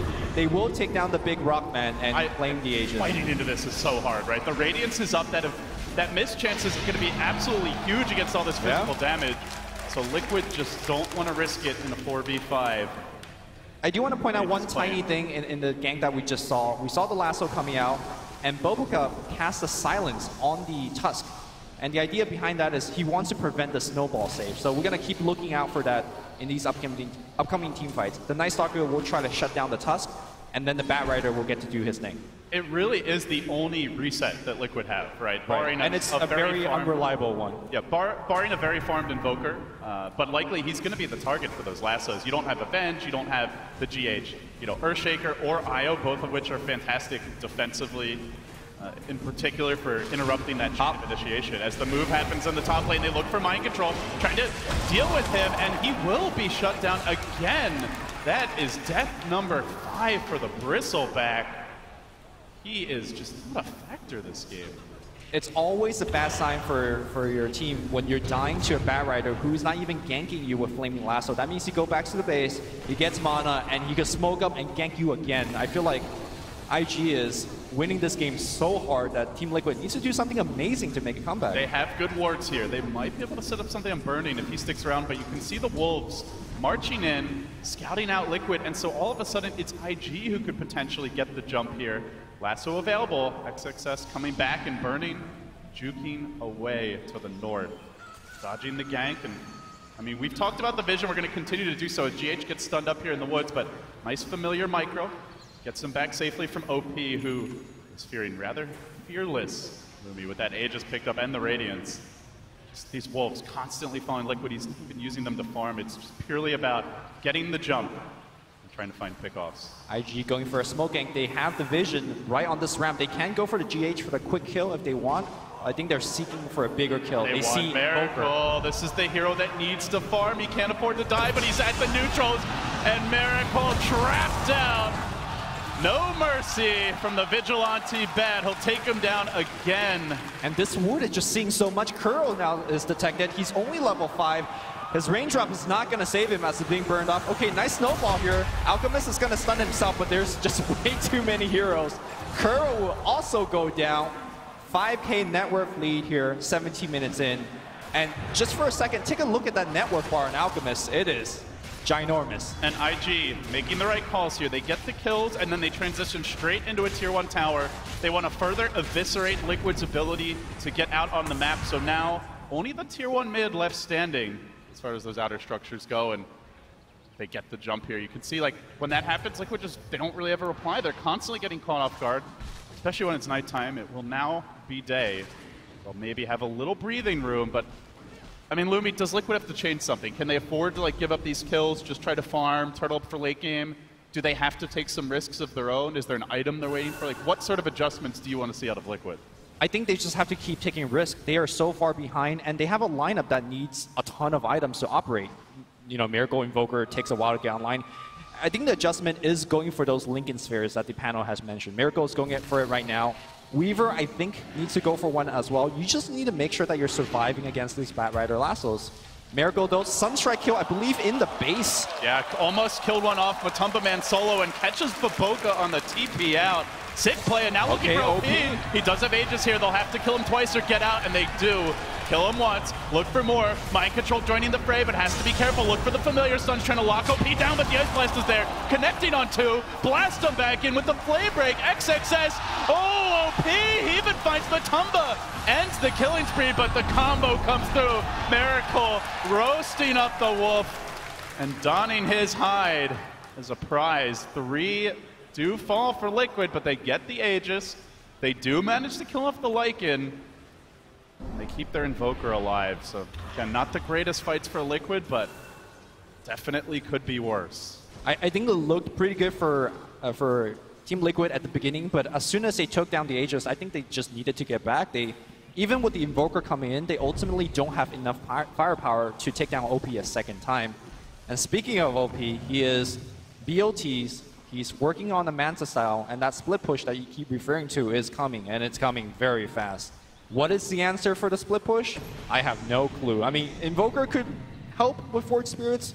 The Weaver could take down some of these illusions, but I think OP will just be absolutely everywhere. What I love about this build in this particular game is that they can take advantage of those lanes being pushed in, right? They have a lot of heroes that scale well with farm. Heroes like Ancient Apparition, Night Stalker from the support role. Obviously, the Lycan, the Bat Rider can certainly use the farm. And they have really good map control to follow up on towers falling, on waves being pushed in, and punish it with the vision game and with pickoff. So it's not just split push without a follow-up, it's split push with a purpose. Yes. Currently looking for the jump on the mid lane again. It's XXS, and he catches the save. Kuro, no escape. Silenced up, dealt with early. Good familiar stuns by GH.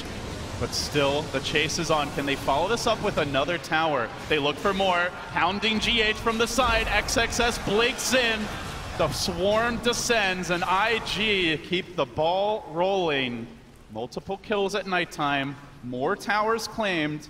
I do want to point out that they managed to get a deep ward down while that was all happening far behind this tier 2 tower in the mid lane. So again, they're not just getting the kills, they're following it up with crucial objectives and setting up for the next fight. Yep.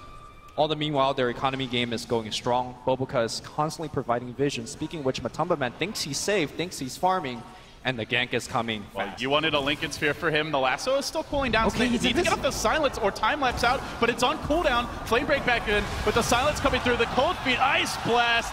The bug is squashed. IG making it look easy versus Liquid. Again, another gank without Flaming Lasso. As Team Liquid, what do you do against this? You can't farm.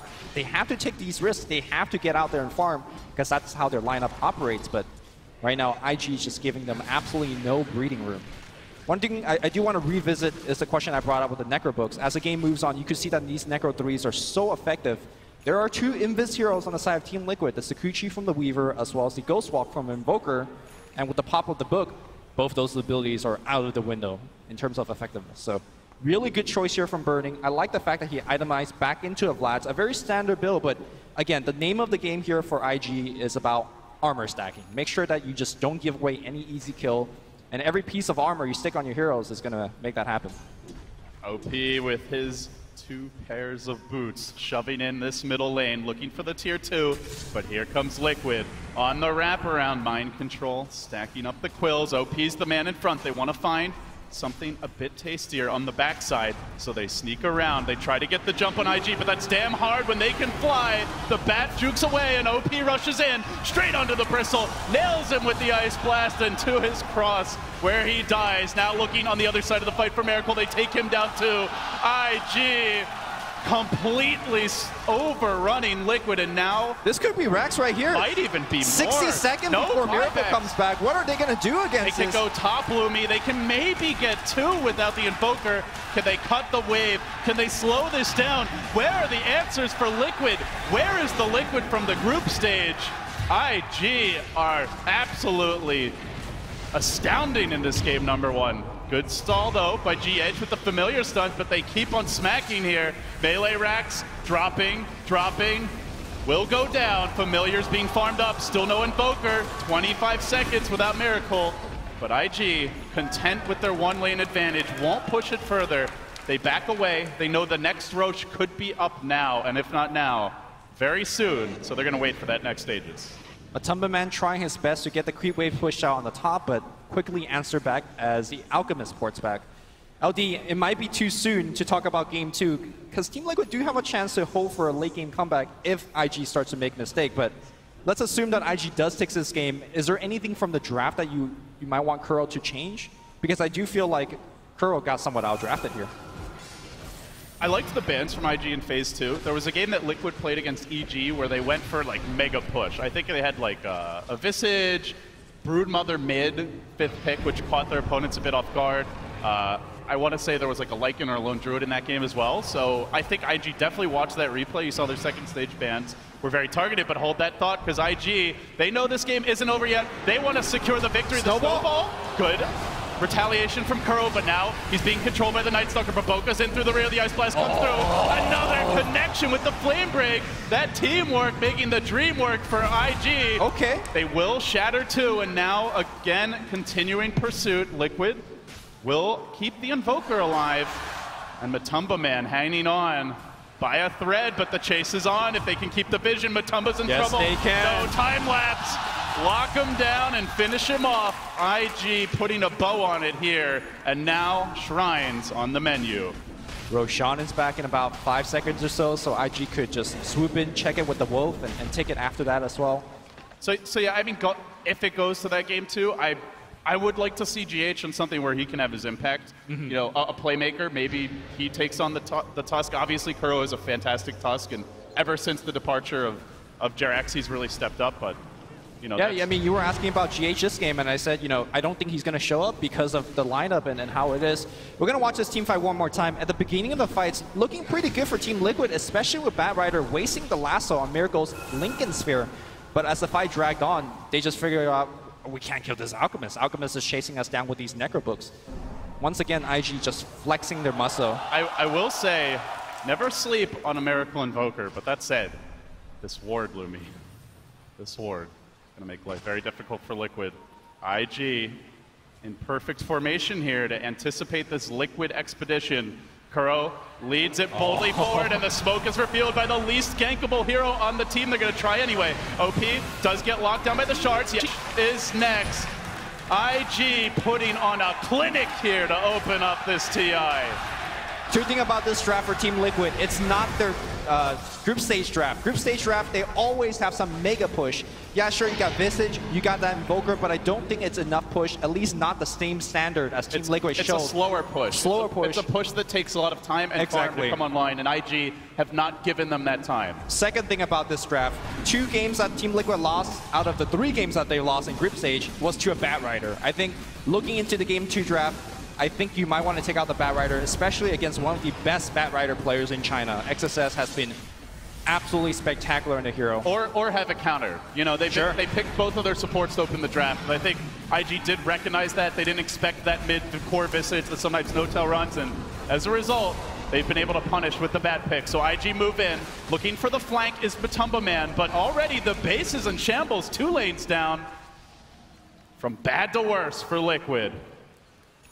IG gonna retreat now. They've been systematic thus far. Still have some time here with their Aegis, their cheese. Any reason not to just walk down bottom lane and go for the Megas? Maybe wait for natural nighttime, just to make sure that you have a very, very long team fight. The one thing that we haven't really mentioned at all, hold that thought here as Q. We'll go down, but we'll do some damage to Matumbaman before he dies. Not worth it if he gets caught out. No Lincoln's here. Just no time lapse. He already used it to try and get out of there safely. And IG pursue him. They see him Sakuchiing through the wave. They expect him in the trees. It looks like he's juked it. He will TP out. So a little space created, but they're going to need a lot more of that. IG still hunting for him. Now maybe just going to back away and wait for all 5. Wait for that Ice Blast, and like you said, wait for that natural nighttime. Coming soon. Also, OP is very close to finishing a Shiva's guard, so having that extra bit of armor allows him to tank in the front. Although it doesn't feel like he even needs it. He's been pretty much immortal throughout this whole game. Liquid hanging on by a hope. Probably a prayer as well at this point. They do have the gem to try and deal with IG, but now the issue is going to be, like, you might even see them coming. doesn't matter. They're getting to that level of farm on IG where they don't have to catch you off guard. They don't have to necessarily have the vision advantage. So this gem will help, but will it be enough? And now there's a BKB. BKB lasso, your only counter initiation is what? A snowball save? That's basically it. Yeah, it's the same thing. You know, you pray on the Lincoln Sphere, you pray that the snowball gets there. The BKB just makes the life a little bit easier for XSS, but the overall game plan hasn't changed for either team. IG just gonna start battering down this bottom lane, it appears, as they congregate. Burning looking to join the squad. Assault Cuirass completed for him. He has been the siege engine to back up the Alchemist as the frontline tank. Now the Shiva's coming out and gets aggressive. Charging in, lobbing in the stun, going for GH even through the pipe. The damage is substantial. They try to slay the beast, but the Alchemist shrugs it off, forcing Liquid on their heels, chewing through the Bristles HP. I'm the real tank now, says OP. This is not your bristleback of 3 to 6 months ago. GH now taking the stun again and Burning racing onto him. They turn back for mind control. Miracle sounds the retreat with the deafening blast, but Kuro is caught in the crossfire. A second hero down, the support duo of Liquid that has been so instrumental in their run to first place in the groups has been very quiet in this game. 1, 2, and 13 combined. The true support player to me was they had no role in the early game. They had no good lanes to gank. They weren't able to win their own individual lanes when they weren't ganking. They weren't stacking like you were mentioning. I just felt the effectiveness wasn't there, and Boboka spamming them Giles as IG about to take mega creeps. Boboka showing that he is not just a Monkey King player. 4, 2, and 15. He might overextend here, but it's okay for IG. They've already gotten the megas. We have seen some mega creep comebacks, but down 30k gold. You'll probably need 4 or 5 fights to turn it, and Liquid do lose one. They'll sound the GG. IG dominant to open up TI. What more is there to say? There were a lot of question marks around this team, Lumi, but I think Valve recognized, we all knew they were capable of greatness. Some questioned the direct invite, but they, I think, show here, and they showed it in the group stage. They are a solid squad. They are not a one-patch team, and now Liquid have to go back to the drawing board heading into that game number 2. Yeah, it's just the way that they did it this game. I don't think they made a single mistake. And something that PPE brought up in the panel is that when they win as a unit. And we saw that everybody showed up and played, starting from Q's first blood on the bottom lane to OP, all the way carrying the game. I felt like all of IG showed up, and they played super well. So I think Boboka probably the standout player here, and along with that, the overall strategy around it. Like, he individually did more in the laning stage than, and even through the mid game, than pretty much anyone else. I say if I have to give the MVP, I'll give it to Q for his draft. All right, well, with that, we'll see what the analysts think. It's back to day 9 and the rest of the panel. That was possibly the most one-sided game Team Liquid has been part of this entire tournament. Everything went perfectly for IG, and their draft created this beautiful combo of Ancient Apparition finishing off the Lasso Night Stalker hero. I mean, PPD, what a powerful draft to build Alchemist around. Yeah, they showed up. That last pick, Alchemist, Liquid had no answer. Yeah, that was remarkable. I mean, you know, you even mentioned the importance of having an answer to Lasso, and I feel like that really highlights how much it hurts to not have that answer. They also didn't have a good way to invade the jungle. Like, Alchemist had a, what, 13-minute Treads, Armlet, Radiance? That's an incredibly good timing. Yeah, they played the Alch strat to perfection. I also love how clowny Boboka is. They were like pushing Hurricane. I was like, that just happened. Fight under the tower. He would not stop using the chat wheel all game long. We're going to look for that in game 2. And Miyake, I want to ask, was there something Team Liquid could have done once they entered the match, or was it just the draft for IG was so strong? I think they got a bit behind from the like lanes, but they tried to catch up, but they couldn't have, like, they didn't get this, like, a space for it. The Batrider was finding you, he was getting kills all over the place, and the supports were dying, and Liquid, like, they really needed the Bristleback to be, like, strong for them to fight, but he, like, never really got to that point even. Yeah, I mean, the Bristleback had less net worth than Batrider for most of that game. I mean, in your eyes, Merlina, do you think if the Bristleback was able to get that farm and be an effective front line, that it would have been an appropriate answer to the Batrider Lasso? Certainly, but I don't really think it was possible given their lineup. They have an Invoker who they need to protect in the mid lane, so parts of their draft didn't allow certain heroes to shine. I mean, I want to once again come to IG's draft that I feel like had such a nice, clean picture to it with the fact that with Night Stalker, Bat Rider, and Lycan, you already have some great vision control, some great pickoffs, some very strong pushing capabilities. And Alchemist just slotted itself so nicely into that 5th pick. Do you think that this was just a natural response of what they wound up seeing, or do you think that this was a plan that wound up emerging all the way from the early? I think they might have had the idea to last pick the Alchemist. That's like a hero that we haven't seen too much, where a lot of teams have been able to grab some easy games.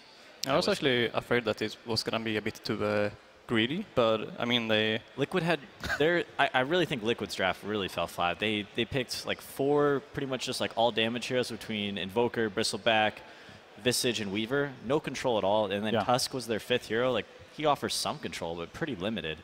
And IG just got to do whatever they wanted the entire game. Yeah. And I think the real question is, can Liquid establish a draft that will give them the appropriate answer to what IG's bringing to the table? Because as we've heard before, a lot of the Chinese teams are remarkable at playing well as a unit. And so the entire draft has to be key for Team Liquid. Now, before we go into Game 2, we have a very special, clever individual to introduce to talk a little bit about the newcomer stream. It is your favorite weatherman, Purge. What's going on, Kevin? Hey, man. How you doing? I'm a TI. Are you kidding me? I'm amazing. How are you doing? I'm doing great. TI is great every year.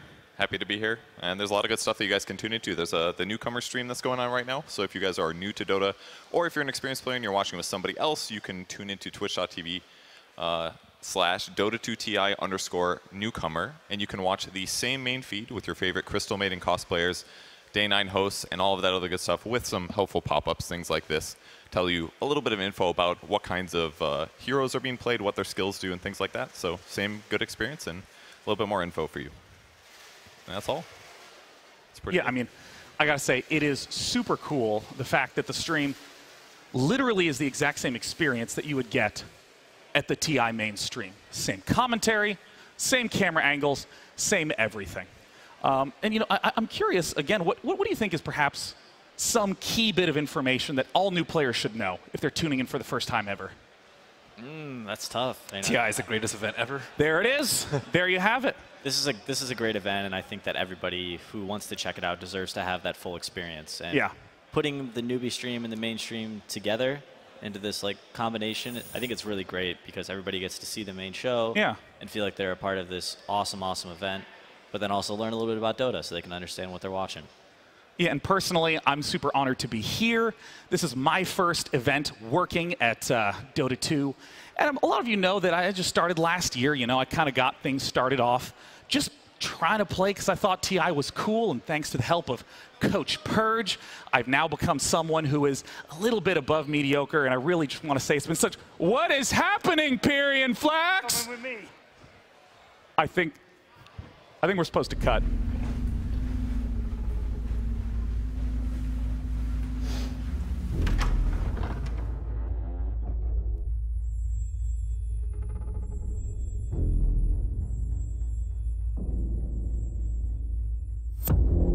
Well, look who it is. If it isn't Day 9, huh? Hey, Sir Action Slacks. Hello, I'm gonna... Did you research, I see. Good to hear. That's right, I know your name. You think you can just waltz into this community without a little bit of an interview, huh? An interrogation, if you will?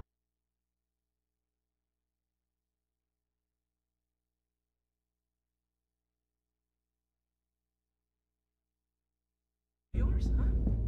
Wow, damn. Holy shit.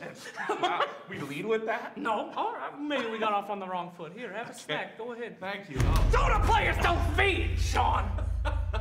All right. Question number 1. Yes. What happened to the other day, 1 through 8? Where are days 1 through 8, Sean? Sean, you ever been Shiva ravaged? Maybe, but I wasn't aware. Nobody has! But don't look at him, you look at me, okay? That guy knows more about you than anybody else in this room. Ain't that right? Oh! What do we have here, huh? Real clean behavior score you got here, buddy. That's right. That's right, real positive priority, huh? Never? No. A real clean slate, huh? Care to explain this? That don't look like no radiant or dire symbol to me. What's this? What's on your shirt right now, Sean? This is Demir in Magic the Gathering. It's blue-black. It's a what? It's a what? It's Magic the Gathering. Dota players don't know any games except for Dota, Sean. Next question. Okay. Whoa, this is interesting here. Recognize this? Yeah, look at that. That's your Dota profile. Seeing not a lot of versatility if there. versatility's ever up here, Yeah. it's not mine. It's not mine. I can confirm that this is mine. Why don't you name 5 heroes you can use in a no-leg strat? A no-leg strat? But most of the heroes have legs. No. 5 that don't? Name 5 heroes with no legs. I'm not going to tell you how to answer the question, Sean. Well, I believe that Slardar doesn't have legs, that his long, dangly tentacle body doesn't count as a leg. More? Possibly Venomancer also kind of has the same tentacly thing going on. There's a skin where Zeus is on a cloud and does not need his legs. He is simply guided through the air. Yeah, let him in. All right. Welcome to Dota, buddy. You're going to do great. Oh! It is an honor to be here, and of course the most important thing to note is during all of that, Slack's facial muscles were fighting the entire time. He was giggling and smirking and trying to be serious, and it was great. And thanks to Piri and Flax for coming over and bagging my head in the most staged abduction ever. High production value here. Yeah, guys. What did you think of me? What was the intro part that got cut off? I don't even know. I know. I heard it was just a little too inappropriate for the children at home. Slacks comes in a little hard. He needs to tone it down every once in a while. That's true. Actually, the one part that was cut is a Hotbid. Many of you may know him as some of his brilliant videos from Beyond the Summit. He was underneath the table, and at one point he tried to grab my legs to surprise me, but he couldn't fit his hands around my giant calves. They just kept slipping off like he was a buttered lobster man. Just take a buttered lobster. Yeah, that's right. Hotbid, that's who you are now to me. Oh my God. Yeah, so sounds like the teams are in their pods. We're going to be getting ready for the second graph, so let's sharply transition from Lobster into talking about Team Liquid versus Invictus Gaming. Now, Team Liquid, we've talked about before that often they'll build their drafts around a player like Miracle or occasionally swap Miracle in Matumba Man's position. Is that what they need to do here, Aka? Is that they need to have an even more focused lineup around their mid player? Or is that they need more versatility, they need to spread responsibility? I don't really think they need to focus more on him. He got his Invoker pick. That is a hero that he really likes to play, and he's super good on it as well. I think they just need to make sure that they won't end up with the same draft against the draft that IG had again. That'd be a great strat, I agree. Don't do the same drafts, guys. Yeah. That'd be very, very bad. It didn't succeed, and it didn't look like it would succeed at a second attempt. I mean, Merlin, are there specific picks that you would be expecting Team Liquid to go for to center around here? I think different heroes on GH. We talked about him a lot before the draft. They banned out 2 of his heroes, and they gave him a Visage, which he didn't really do anything with. He usually makes a lot of space for the team, but Visage is not the hero you make space with early on. I mean, we talked a little bit about Bristleback. Do you think that Bristleback was perhaps the big issue in the game, that he wasn't able to get the appropriate amount of farm in order to be that front line for the team? I don't know. I think that last pick Invoker was not what they needed at all. I think they really needed some control, you know, whether it be like a Puck or maybe you put Bristleback or Weaver mid and pick some other offlaner like Axe or something else. Like they needed some control and they just had none on their lineup. It's just a big problem when Alchemist has like these items early on and the other heroes are farmed as well. Then it's very hard to get back for the other team. And we could just see it that the game ended at like 24 something. Yep. So, you know, it was funny for us because, you know, we get off, we take our headsets off, we head to the room, and then we immediately had to get back out and put everything back on again because IG was doing such a one-sided performance. And I'm curious if both of you also think that Invoker was probably the concerning pick in the draft. I think it was the last pick, but I think a hero that we haven't really talked about was Night Stalker. Night Stalker's, I think, first. So good. He's the highest banned hero, and it's very difficult when we're spectating. You see all the vision, but if you could see from Team Liquid's perspective, it's terrifying playing against that hero. Yeah, and I mean, he has such strong level 1 abilities. The fact that his slow is 50% just right out the gate just makes him very intimidating at those low levels as well. And having no vision, I feel like the better you get at Dota, the more you want vision. The more that vision is like the most important thing. Information is what you're always looking for in Dota. Right. You communicate with your teammates, hey, what's going on with you? So that way you can, you know what you should be doing next. Communication in pub matches. Communication is everything. Ping, ping, ping, ping, ping, ping, ping, ping. Nightmare guy, ping, ping, ping, ping, ping. But Boca just uses the chat wheel. It works. Too easy.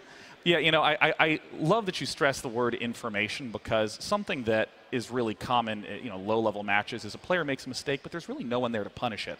There's no instant reaction time on those 1-second timing windows, but it seems like every single time you watch that Night Stalker Batrider AA combo, they immediately punished anyone who was even slightly out of position. They're just like very fast to punish things, as you said, and you can also see that they see like straight away when they can't kill someone, and they like back off. So it's not like they are like chasing someone for too long. Yeah, they would just back off, and Batrider would firefly around and eventually just snag somebody, and they're like, hey, AA, follow up on this Batrider lasso. Every time. 4v5 fight. Well, the game 2 is about to begin between Team Liquid and IG. The winner will advance to the semifinals, and the losers will drop to lower. Team Liquid versus Invictus Gaming. Game 2. Hiroki once again, his team centered around him. GH still has a smile after that game. It was just day one. Game one. That is important. You know, it cannot be understated the crippling pressure of being a game away from elimination. And this is not that match.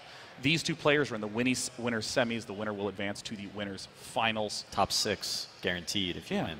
And one thing that's so fantastic then is that, yeah, you lost that game, but you got a cushion, right? At the very least, if you lose, you don't even have to play today. You have a full day to recuperate. Unlike tomorrow, or unlike later today, where if you lose that if you lose that first game, you're done. That's it. It's over. I think like these teams have been on so many events that they don't really get, like let this get to them, that they get like pressured after just only this game. They know that it's a long event, and as you said, they can go to the lower bracket as well and have a good run from it. That's really impressive to me. I would have assumed that a lot of people get, you know, stage fright, especially given that Key Arena has that, you know, circular crowd, and you can feel them in the booth when they're cheering. I think maybe new teams has it, but at least in the beginning of the like tournament, you're very calm. Most Dota players are pretty chill. Yeah. In my experiences, everybody really just kind of, you know, it takes a second. I think when you sit down at TI for the first time, and the crowd's super loud, and you hear them announce your name and your team, you get some. That can affect you. Yeah, you get a little anxiety going on, but once you get into the game and start playing, it's pretty easy at that point. Now, right away, this is an interesting set of picks out of Invictus Gaming. I mean, typically, especially if you were looking at times of past, there would be a long wait to pick mids and carries. I mean, here we have Lycan and Alchemist as the first 2 picks. You think this is Invictus saying that they have a particular strength here? Because now they have the vulnerability of just being counterpicked by Team Liquid. Well, they're forcing Liquid's hand. They have a game cushion here to lose. They say, hey, you did an awful job of dealing with Alchemist last game. Maybe you can do a little bit better this time. Usually he's not that good to pick in the first 2, like most teams don't, because then it gives them, like the opponents actually 3 picks to counter the hero. But Liquid actually picks the Coddle this time, which is a comfort pick for GH, and the Bristleback as well, which is a very good partner with the Coddle. So. And I want to touch a little bit on the idea of counterpicking Alchemist. What are the types of techniques that you would be looking to use to destroy an Alchemist farming? You want to pressure him early on. You really don't want to let him jungle or get a good lane mid as well. And all of that happened the last game, so I really think that Liquid is going to look out for that. There's 2 hero-specific counters. I think Ursa one-on-one versus Alchemist is just terrifying for Alchemist.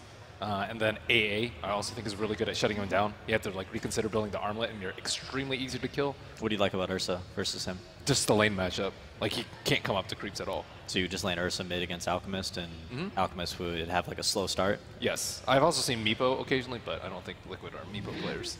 No. Yeah, and I think that it was really just amazing to see how Invictus Gaming was pushing so hard, largely in part thanks to the Lycan, that Alchemist was always so far away from where any of the other players were on the map. I mean, it was just clean farming from him start to finish. And the Nyx ban. Timbersaw is one of those mid heroes that does pretty well against him as well. Oh, they actually did go for AA. I thought maybe they wouldn't go for AA since they already had Coddle. It's kind of a weird support duo. Yeah, it's so good versus Elk, though. Yeah, but it's pretty far from what we've seen throughout the rest of the tournament. There's also a Bristleback, so I'm kind of wondering what these next 2 heroes are going to be. Are they going to have a little bit more catch. You know, once again, we have a Team Liquid lineup with no disables. They might just get like Sven or something with the AA on the safe lane to make sure that Sven. The cold feet yes. wars off. But I like that. Sven Caudle AA. It's a solid tri lane. And Sven destroys And also Lycan. that they can put Bristol and Caudle off lane and AA plus Sven safe lane. So would that be a Miracle Sven, you think? It could be. He's been kind of playing like the one. Yeah, for sure. So we've been talking a little bit about Team Liquid's lineup. What are the huge pieces that are currently missing from IG? Oh, so IG, team fight, I guess. Obviously, Alchemist generally speaking, supports. Flexibility. Yeah. I think when you pick Alchemist, he's so rarely put in that support position anymore that you're kind of pigeonholed into protecting him and getting the Radiance online. I don't really think they can like veer too much from their draft. That's a great point. I mean, we've been seeing teams do things where they'll pick an Earthshaker early, and it's unclear, is this going mid? Is this going to be roaming? Is which going to be, you know, traditional off lane? But here the Alchemist kind of puts the hand face up. I mean, is there any other way to play him other than just hard farming? Not that we've seen recently. You could do something crazy and irresponsible and make him play support. But I'm sure Baboka would be up to the task. I would love to see that. Ooh, Ricky. Okay, okay. Baboka, Ricky. I was thinking about Enchantress for IG. How do you feel about that, Ake?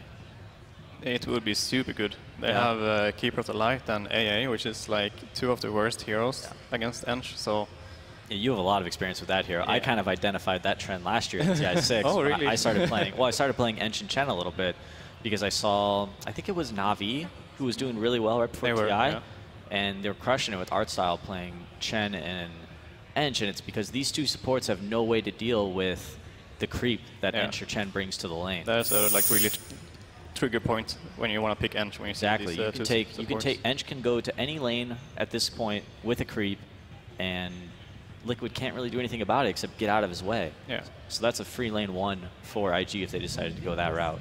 They did get the Ricky though, which is, I guess, Baboka's hero who's gonna play the Ench otherwise, I guess. Since Q? The 4.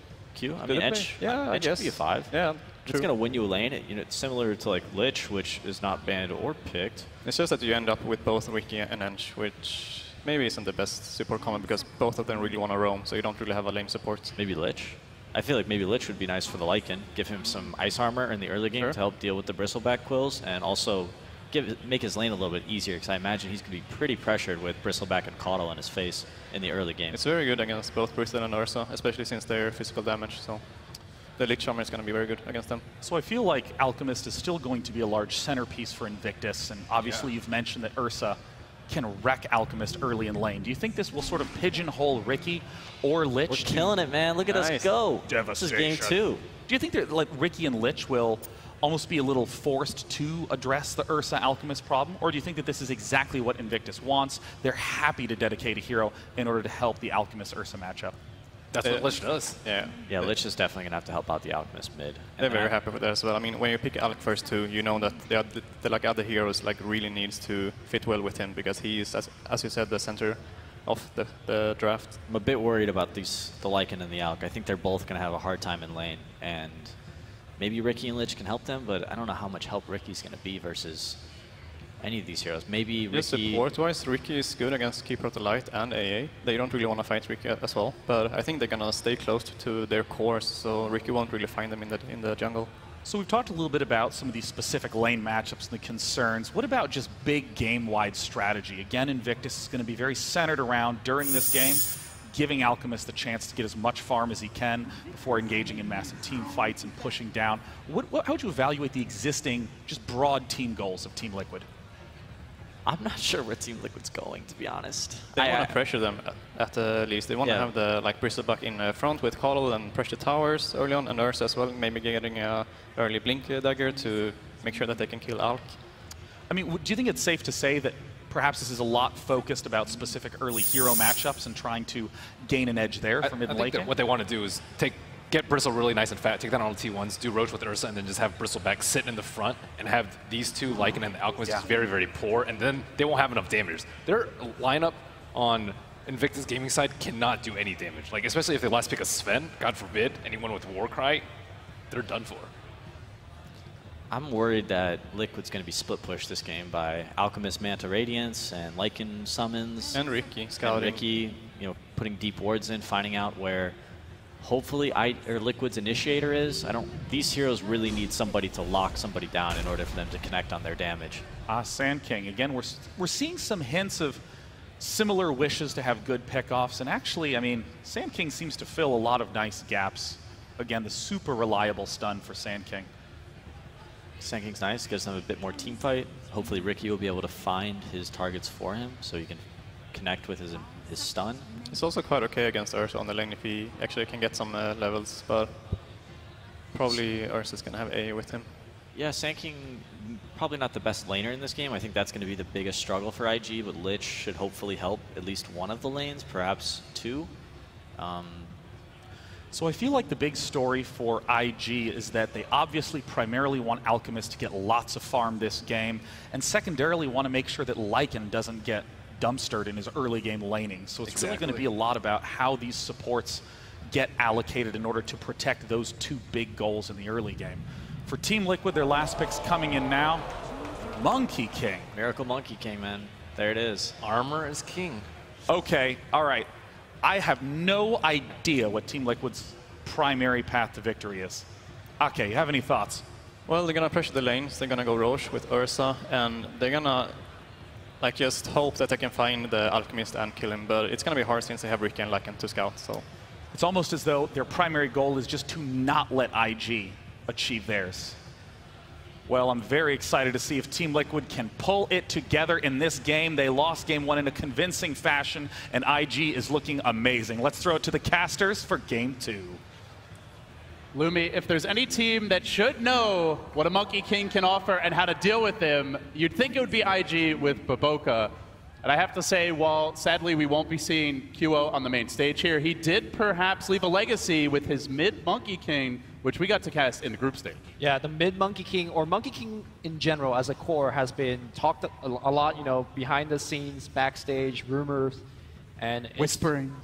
Yeah, it's here to show up. As we get into the game, I'll talk about how it matches up against Alchemist, and I'll tell you, it's a pretty good matchup for the Monkey King. Yeah, get excited, guys. We've got a mid-Monkey King and none other than Miracle's hands. Liquid on the ropes now. They've got to take 2 games to avoid getting dropped early to the lower bracket. If there's one team that could do it, though.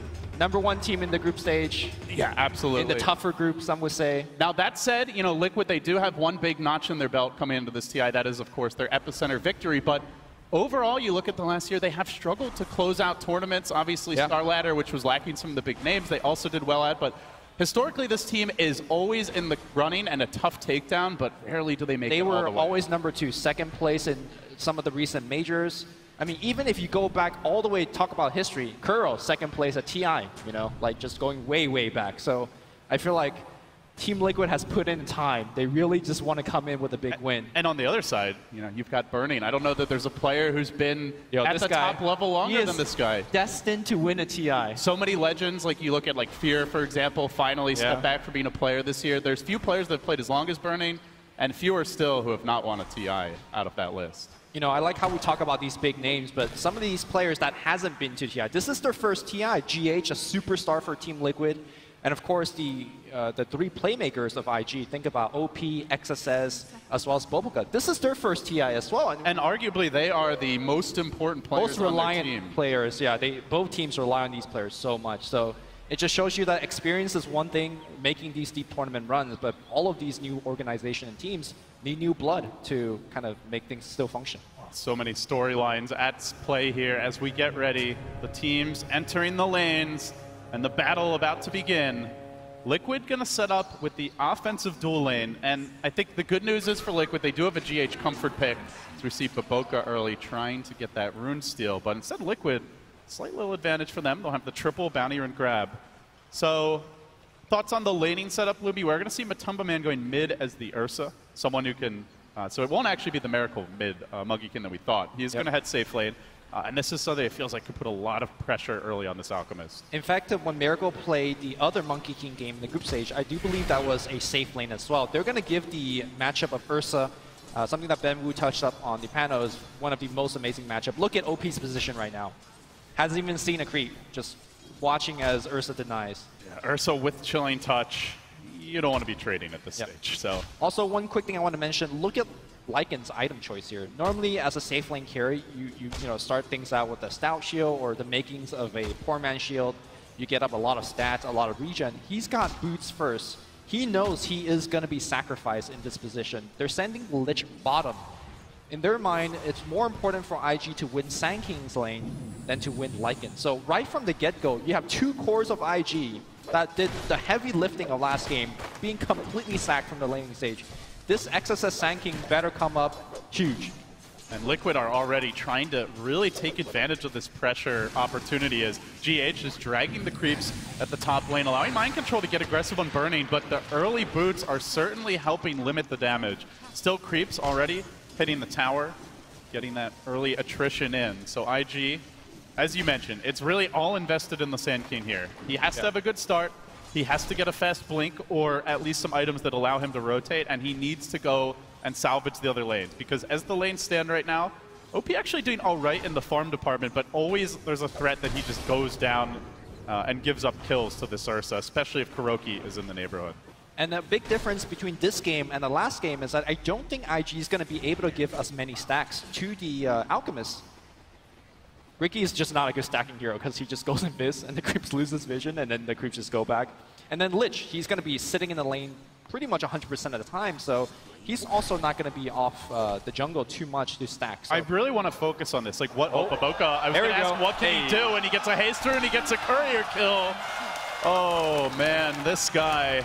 So many plays at DAC to win what was basically, I think most would agree, like the third major of the year, just in terms of the stiff competition at that event and how grueling of a format it was. But yeah, what can he do? Like, aside from that courier snipe, Bristleback is not an easy gank early.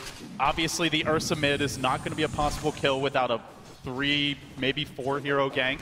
So is the Riki just purely here for the vision? Is there anything else that you could expect Baboka to get accomplished? I think on paper, during the draft, you look at these heroes like the Ancient Apparition, the Keeper of Light, as we have a Burrow Strike happening on the bottom side. Miracle takes a couple of nukes here, and they might be able to right-click him down. XSS, though, will get iced up. One more right-click here from Q. They will get the kill. They're going to get more. Here comes Baboka. You asked what he's going to do? He's going to give you the second kill of the game for IG. They have disastrous Meanwhile, top lane, Burning gets blown up as Liquid just get off that Illuminate in time. So they answer back, but the early aggression, again going IG's way, even in a game where it looks a bit harder to pull off at this stage.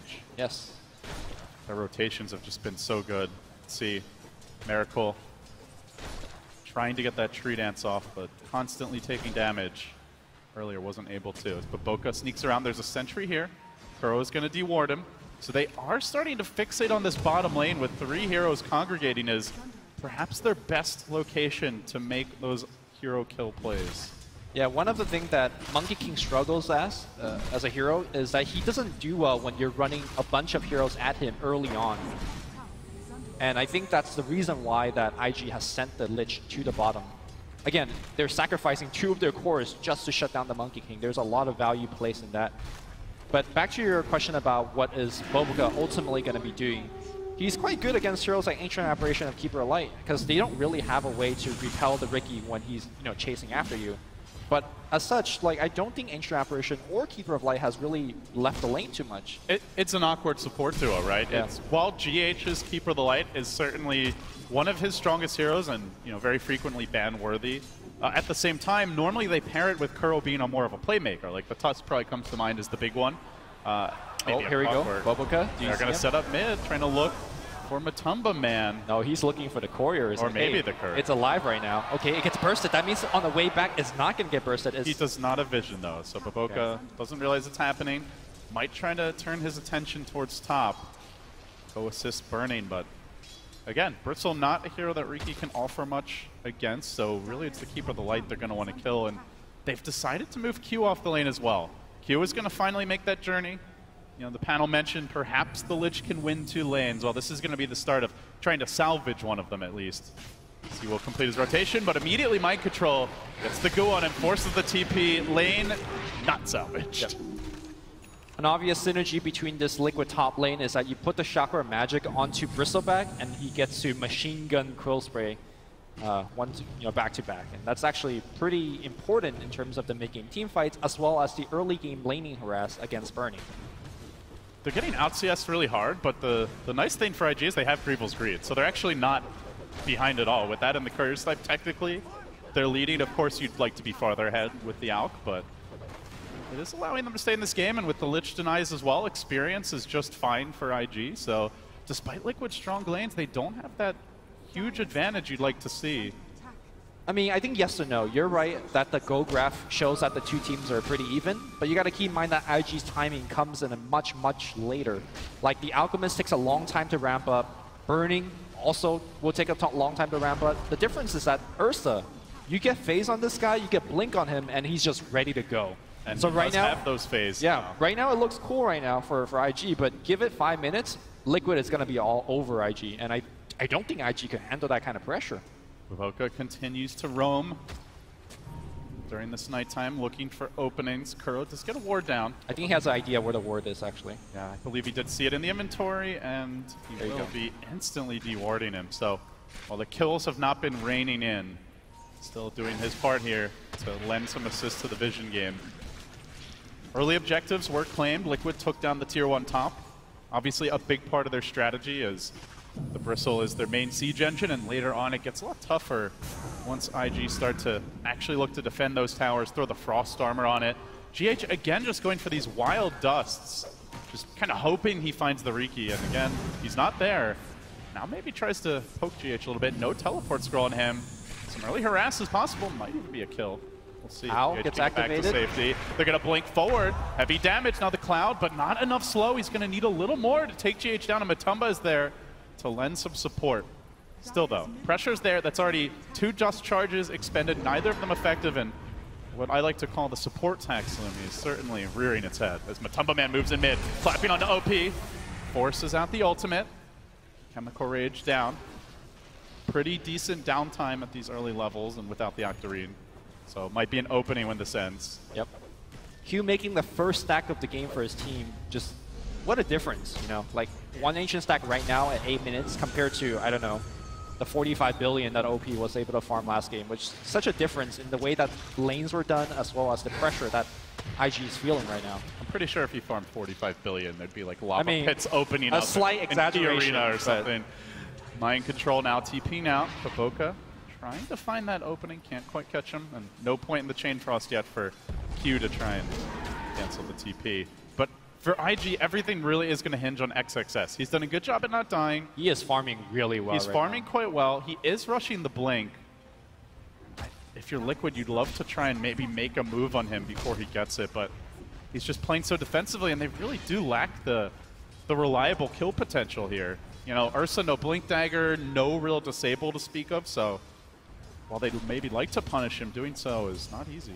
Yeah, something that was brought up during the drafts is that these two support duo for Team Liquid is just awkward. You don't have a good initiator. They're both kind of playing the same position. You don't have a leading disable. You don't have Mind control. Oh, never mind. Which looks like he wants to go. Actually coming back in. Does have the Chain Frost available. OP seems like he wants to fight this, but has no points in Unstable Concoction. And meanwhile, at the top lane, Burning is able to run down GH, gets the kill. Mind control looking to contest these Ancients early. Oh, Burning, look at the item he's queuing up. He's going for a Hannah Midas on Lycan. All right, the gold strat for IG. Hey, man, if you need to recover, also, I guess that's how you do it. I want to point out, Lumi, as these Ancients are being stolen by Mind Control, trying to limit that Alex economy. XXS wants to come in, contest this perhaps. He might have to burrow out to ensure this Cold Feet doesn't proc. He Sandstorms for now, juking away. Meanwhile, Vivoka being hounded, but he drops the Cloud. He continues retreat. Miracle there to cut him off. Early 5-man Dota from Liquid. Nets them a Riki kill. Probably lets them take down these Ancients as well. But look at this out. He's not actually going armlet. He's trying to go straight into the Relic. I don't know if Liquid is expecting this. Let's see, can they punish? They do deny the Ancients. They can slow him down a little bit, but it's still going to be a very fast Radiance for him. One of the strengths of the Radiance is the ability to toggle and just gain like a lot more HP during a team fight, but you have Ancient Aberration, so it's you can't toggle, you can't gain HP. So I think this is actually the pretty standard response to what what you're up against. but like no durability items at all. You know, we often see like a Vanguard or maybe at least Casual Cloak as top lane. GH, it's been hounded a bit by Baboka. His durability item this game is to not get hit by the Ice Blast. That's all really he could count on. And, you know, compared to last game, there was a Flaming Lasso into Ice Blast, so it was pretty much guaranteed every single fight. This time around, again, there is no lead disable, so if the positioning of the Alchemist is good enough, if he's fast enough, he might be able to just run away from the Ice Blast. We talked a lot about him at the very start of the game. We haven't really said much since then. What are you expecting out of Miracle on the Monkey King? So far, he's been quite content just to farm in this bottom lane. Hasn't really made any rotations, has not been able to shut down the Sand Cane. Like, what is the game plan with him moving forward? Get Blink and get on top of heroes and kill them. Very simple plan, but as a Ursa... Oh, no, I'm sorry, for Miracle, not for Matumba. Oh, sorry, for Miracle, yes. He is going to be the secondary damage dealer. Epicenter, here we go. Straight onto Miracle. Cloud's going to follow this up. A quick kill for IG. The Blink debut, a resounding success. Here comes the push. Yeah, you just don't expect Sand King to pick up a Blink so early, and right now, Kuro's hanging around a Chain Frost to say what's up, and Kuro will just die under the tower. Level 9 Lich, and the reason why he's so high level, he's been maxing Sacrifice.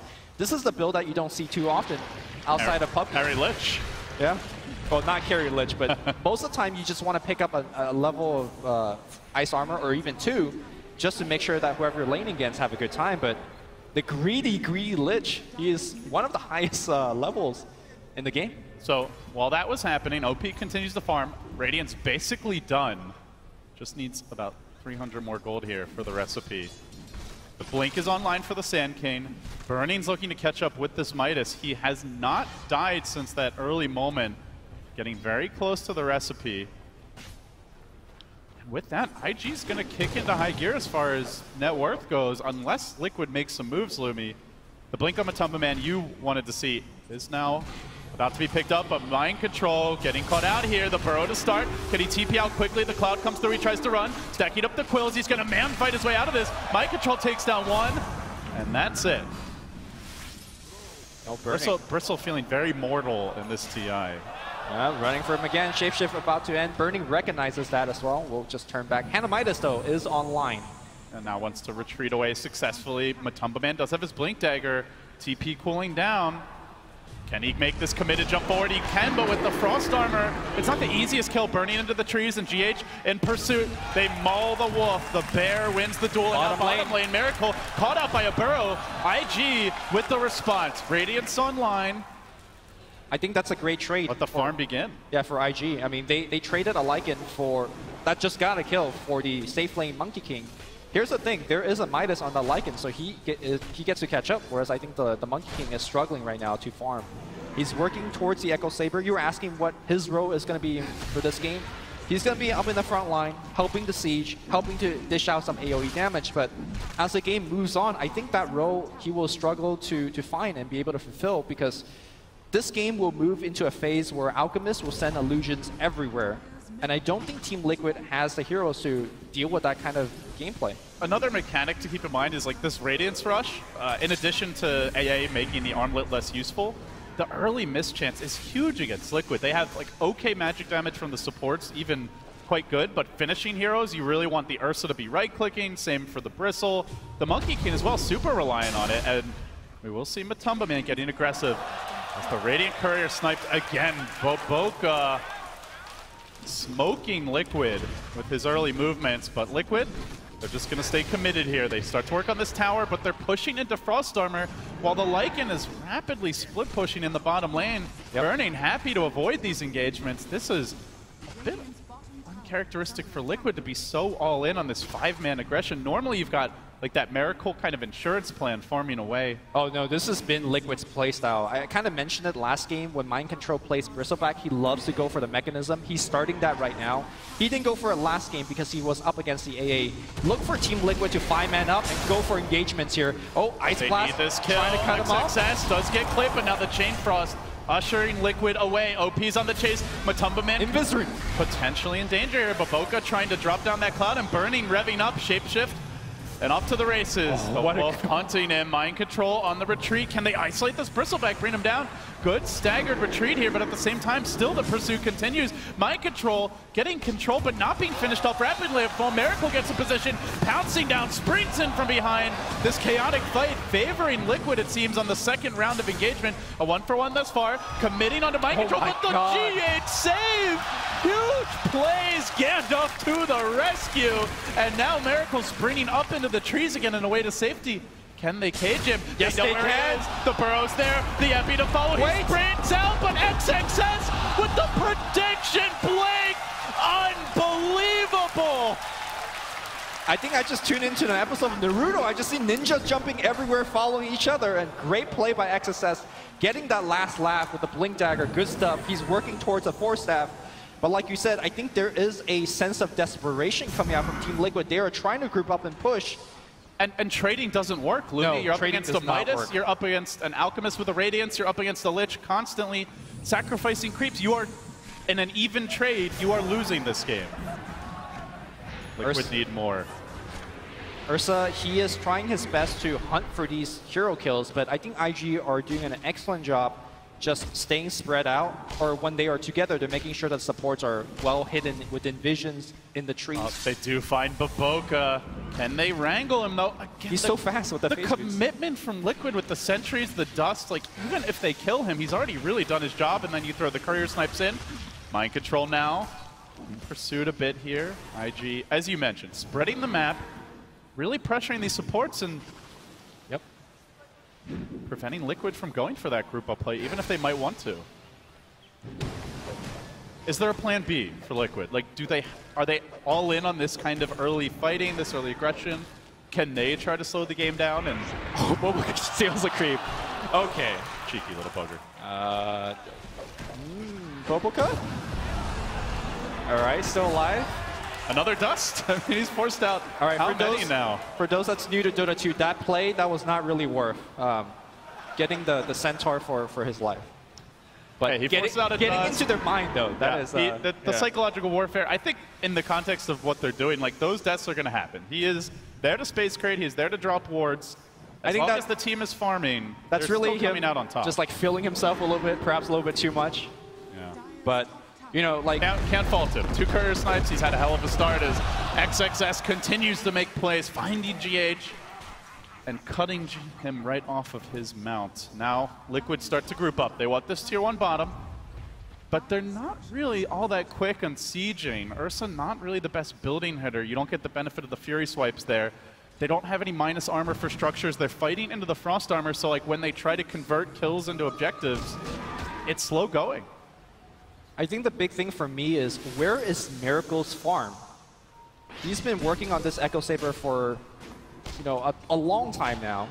Even when it comes online, like, how much will it do? There's Frost Armor, there's an Alk who's well on his way to a Manta.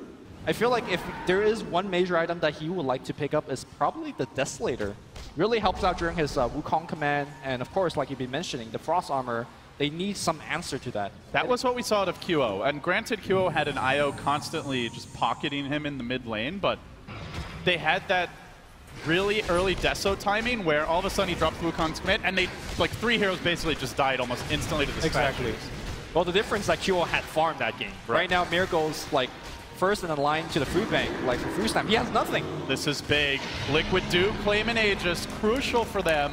They grabbed that objective, and now they want to chase for more. Miracle leading the charge, springing in to action, but already IG sensing something's not right, and they're away. And you could see Baboka just mirroring their movements across the map now, planting down those aggressive wards, maybe looking for another courier kill. Constant guerrilla warfare here.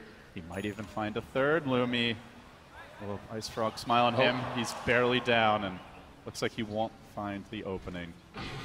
Burning getting called out now. He knows Batumba Man's onto him, but he will shapeshift. Matu wants to commit. Burning. There's just not a whole lot of Wait, is he going back in? It looks like they want to commit here, but meanwhile, top lane, GH could get called out. Matumba Man getting that Q kill, but they're going to lose the Keeper again, so IG do retaliate. Liquid now chewing through the Frost Armor here, trying to work on that tower. Objectives are essential, but the split push is there. The Alk Illusions, granted, not very quickly, trying to take down this tier 2 in the bottom lane.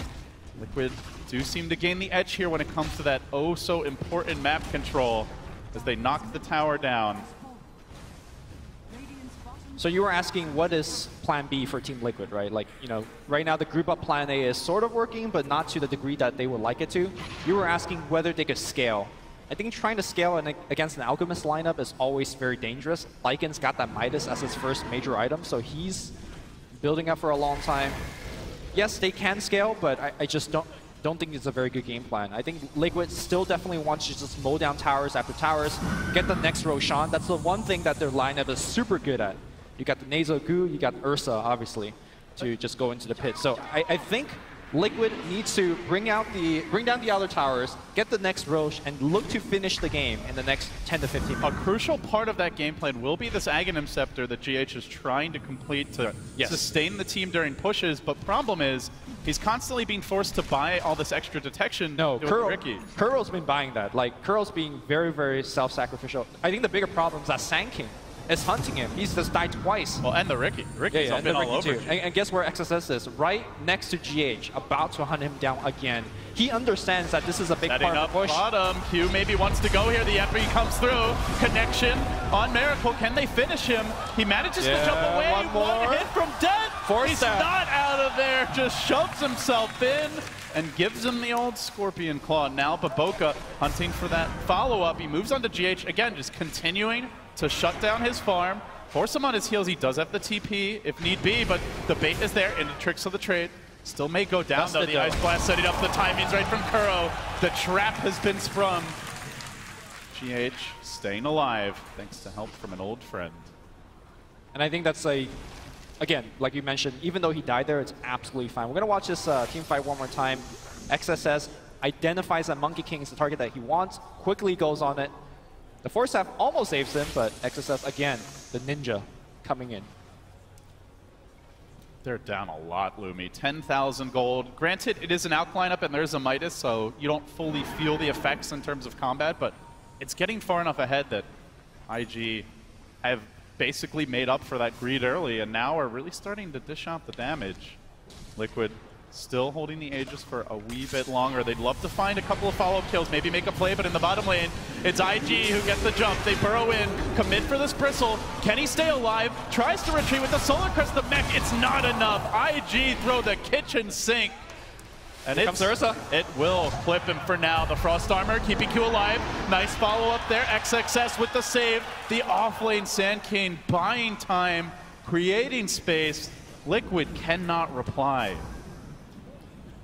I think if Ursa was there earlier with the Ice Blast, he was going to be able to pick up like 2 to 3 kills. Unfortunately, just lacks the vision to prepare for any kind of IG gank. Speaking of vision, Boboga has picked up a gem as well, so he's going to be able to walk around the map and give even more trouble to the Liquid supports. Meanwhile, it's starting to feel like that's something Liquid are going to want. Oh, to do with the Lycan Wolves. If they could kill Ricky, they that's could a pick big up kill his. from Matumba Man. Yep. Again, the bear proves his supremacy. I mean, here's the thing, though. You were asking, what is this Ursa going to do in the mid-game? And I said he needs to jump in and get hero kills. How many times have we actually seen that? Like, that's maybe his second, third solo kill. And I just don't think that's enough to carry Team Liquid out of the hole that they're in. I feel like the Sand King has perhaps done that job better than he has so far. They have 13 kills, and he has been in on 11 of them, so... Well, hold that thought here as Matumba Man jumps in again, looks for Q. We'll find another solo kill. All right. But he gets Yule Scepter up. Oh, not worth it if he dies. Matu in trouble. Does manage to get off the Enrage. No more Aegis for him. He's gone in deep for this. The Ice Blast coming in, but nothing to combo with it. The timing was not right for Matumba Man. Just forcing it too far and costly death. I think this is a good time to actually toggle between the Radiant and Dire Vision and just look at the big disparity between the two teams. Radiant, only one war up on the map, much thanks to Boboka's gem. Dire, wards everywhere, deep into the enemy jungle. And this is not counting in the fact that, hey, there's a Ricky running around. But I think the answer has finally come here in the form of the Keeper of Light, Aghanim Scepter. During daytime, he will have flying vision around him, and if he could pick up a gem. Mind control on his own bottom, does have that AA behind him, but no real save. In comes Alk to start the fight, gets the stun up. They're going to follow this up. Burning racing forward, they do have the Chain Frost to cancel TP. Curl lobs in the Ice Blast, but do they really want to fight? More are coming as Liquid stream in. Baboka scouts out the rotation. He can't die, he has the gem. Oh, no, he dropped the gem, just kidding. He's fine. And so crucial, again, the Ricky is allowing them to choose their fights wisely. Yes. Otherwise, Liquid likely get into position with 4 or 5 and might just overrun IG. But they do take the tower down. Give him 3, but Boca continues to add to the coffers of IG.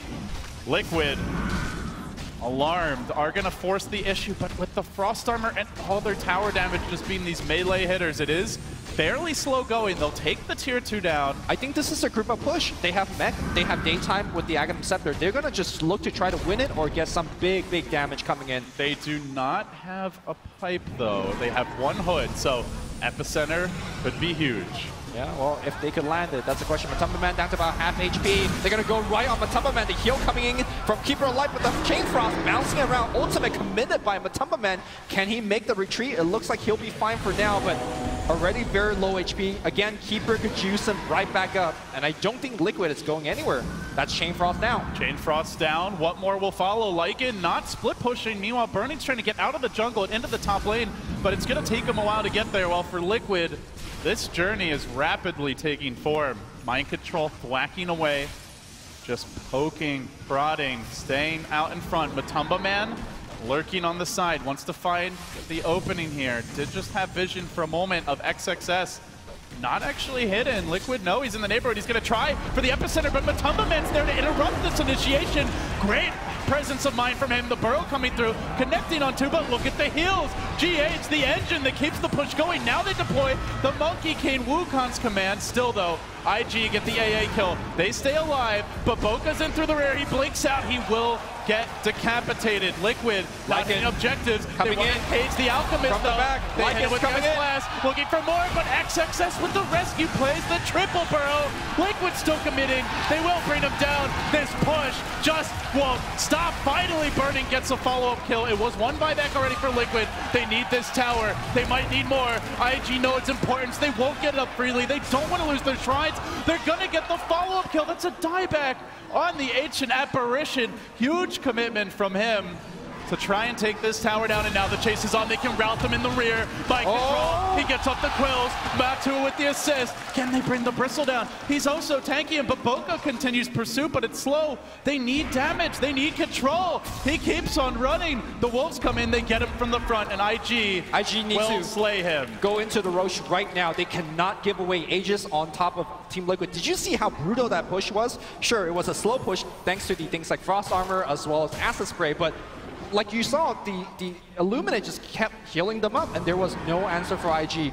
It wasn't until the Lycanthrope came back and just backstab on the back line. They need to kill Keeper of Light before the fight actually happens, or else there's no way that IG, despite their net worth lead, could actually beat Team Liquid right now. I think it's important to take away the Aegis. Another thing that Liquid had in that fight is vision. They did not have vision advantage in the first game. This time it's different. With the Keeper of the Light, you have the flying vision during daytime. They also have the ice vortexes, so IG have not been able, at least in that scenario, to get the clear jump. Like last game, they always had vision supremacy with Lycan, Batrider, and Night Stalker. Yes. This game, not the case. And we saw what Monkey King was able to do in that last team fight. Sure, he's very, very underfarmed, but his big contribution in that team fight was just drop his Wukong command. Once the command's out, there's 2 things that happen. First, your PC lags. Second, it also makes it super hard for IG to actually go into the area and defend their building, despite